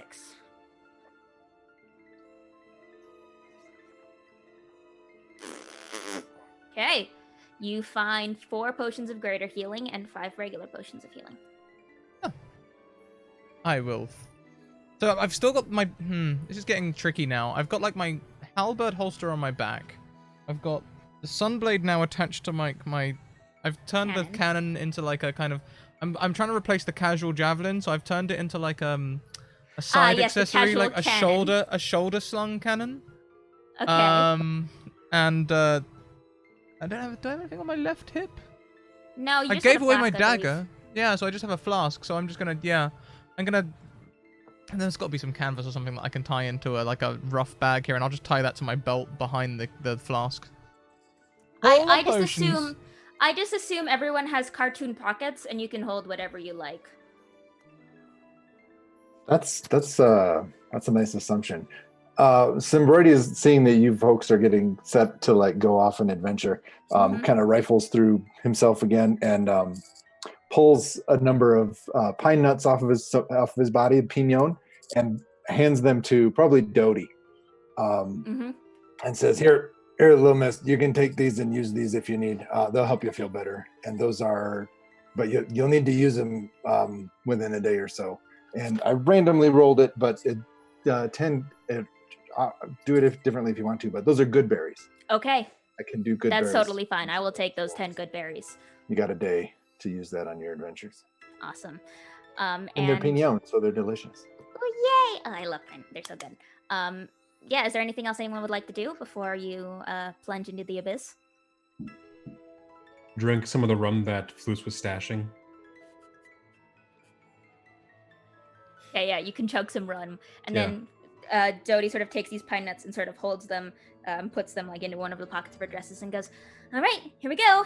And she just cannonballs, and with a woo, she just jumps in. Floos is going to rush forward and grab her by the armpits with his talons and fly down. I was gonna slide. We're going to be responsible right now. You were getting drunk 2 nights ago. Just I don't recall. And as this is happening, Friday. Friday, does it look like a slip and slide sort of thing? It does. I thought you were gonna say something because you kind of you had your hand up, but No, it's okay. I was scratching my face, but yeah, which you shouldn't do, by the way. Bad form. Mackenzie knows. I was gonna jump on and try and slide down on my feet, trying to like keep control. Kind of like on like the Silver Surfer, Like maybe. Disney's Tarzan, absolutely. Or Disney's Yeah. Tarzan, yeah. Disney's Tarzan was a surfer. Fair enough. yes. And you can't say no to the super fun happy slide. Oh, I can't. But as you start How's it sliding down, count? the last thing you hear as you start plummeting down is Dodie's very loud complaint of "I want to slide," and that's where we're ending today's episode of Downside Up. Nice. Fantastic. Great job, everyone. My goodness. So we've now included ship combat on our reservoir. Well, hey, Diana, thank you very much for the biddies. Here we are at the end, everyone. We are going to talk about our sponsors, go around and talk to everyone around the table, and then get ready for our next show in just over half an hour. So let's start by going around and talking to everyone. Let's go in the opposite direction and start with the Neon Caster or Phantom Arts and Nathan. Yes, hi, hello. To do the spiel, I don't have a multi-minute sponsorship spiel, so I'll just talk about my own stuff instead. Hi, I am the androgynous android game show host from the future, Nathan Blades. Hi, hello, welcome. I do a lot of tabletop RPG design and actual play, both here on Twitch and on my Twitter at Phantom Arts Ent, Phantom Arts ENT. We love to do queer anarchic stuff, usually involving cyberpunk or urban fantasy. Our next big upcoming thing is Arcana Core, a campaign run in both City of Mist and Void Heart Symphony, because why use one system when you can use two? That is heavily inspired by the Persona series of video games. So please do subscribe to my channel for more of that content and more of these dope looks voguing. Yes, but that is me. Sweet, sweet contour. Thank you so much. Next round, we have a Phasian runner, Josh. Hey, my name is Josh Delviar. I am a Phasian runner on Twitch. On Twitter, sorry. You find me there mostly talking about running and D&D and Dark Sun, hence the name there. Every once in a while, I do put up a post or something on a blog, the One World blog. .wordpress. Lately, it's been talking a lot about Dark Sun because I'm actually getting ready to start running a game and turn that into an AP to try and pull some more folks into the Dark Sun world, because I'm not going to die alone in this desert. So you can find me there, and mostly on Twitter, just talking about that fun stuff. So see you around. Fantastic. Thank you so much. Next round, we have HTTP Paladin. HTT Paladin. You messed it up against Yep. Scrat. Yeah. Scrat. Throwing in the extra P's. I'm sorry. Go back, do it again. Yeah. Can we make it HTTPS Paladin just to make sure it's a secure link? No, at that point it'd be HTTPS Sorcerer. So like that can my vibe, man. I hate all of this, please. You're welcome, Mackenzie. No. Hi, I'm Paladin to make things easier, which Scrat never does. They just say I'm Paladin. I don't know why he makes it harder for himself. Hi, I'm happy to be here. I played Floos today, and I'm the co-director for the Islands of Sina Una. Yeah. And I also write for Sina Una, and it's super cool. Yeah, and if we can get a link for Sina Una in chat as well, that'd be fantastic. Brilliant segue to Mackenzie. Hi, I'm Mackenzie Lane D on Twitter. I've been your dungeon master today. Usually you can find me over on Twitter yelling into the void about various projects I work on, such as Sina Una, MCDM's Kingdom and Warfare, stuff on D&D Beyond, and as one of the cast members over on Zyra every Friday, playing playing on Gilding Light. In a wonderful fantasy world DM'd by the lovely and creative and talented Alice Cleaver. And yeah, this was super fun. Thank you for letting me take you on some wild seafaring shenanigans today, everyone. Absolutely. Snaps. That just leaves me and the sponsors. So today's game was sponsored by Mage Hand Press. We were playing their Feyfolio expansion, which is a Feywild expansion for 5e, fully balanced with 5e. Go and check it out. The links are in chat just now. For once, don't use my discount code. They've got a 25% sale on all of their PDFs to support physical distancing. Also, check out The Deck of Many, who have a Kickstarter on right now. You can head over and check them out. They've already breezed through all of their stretch goals in the first 24 hours. I need to go and check out what they're doing now. But it should easily be at 250,000 by now, if not more. Moving picture cards for SRD spells level 6 to 9 and a tarot deck. Looks phenomenal. Go and check it out. Also, check out Hero Forge. You can find them on the show just before this one, where we make minis of our characters. There's one I've made of Friday, for example, that I put in the chat earlier. It's a beta release color tool. Should be available for public in the next 2 to 6 months-ish. And they're releasing new things all the time. Last but most certainly not least, Dungeon Fog. For all of your map making needs, head over there, make beautiful comprehensive maps with plenty of detail. And with my special code Scratticus, you can sign up to get access to all their premium stuff for 10% off. Check out social links. If you want a game... Oh, I can't spell. Hang on. There we go. Check out social links. And also, if you want a game, feel free to use our sign-up sheet and come and sign up for a guest game yourself. That's it from me. That's it from us. We'll see you in half an hour. Keep on evoking emotions. Bye. Janet.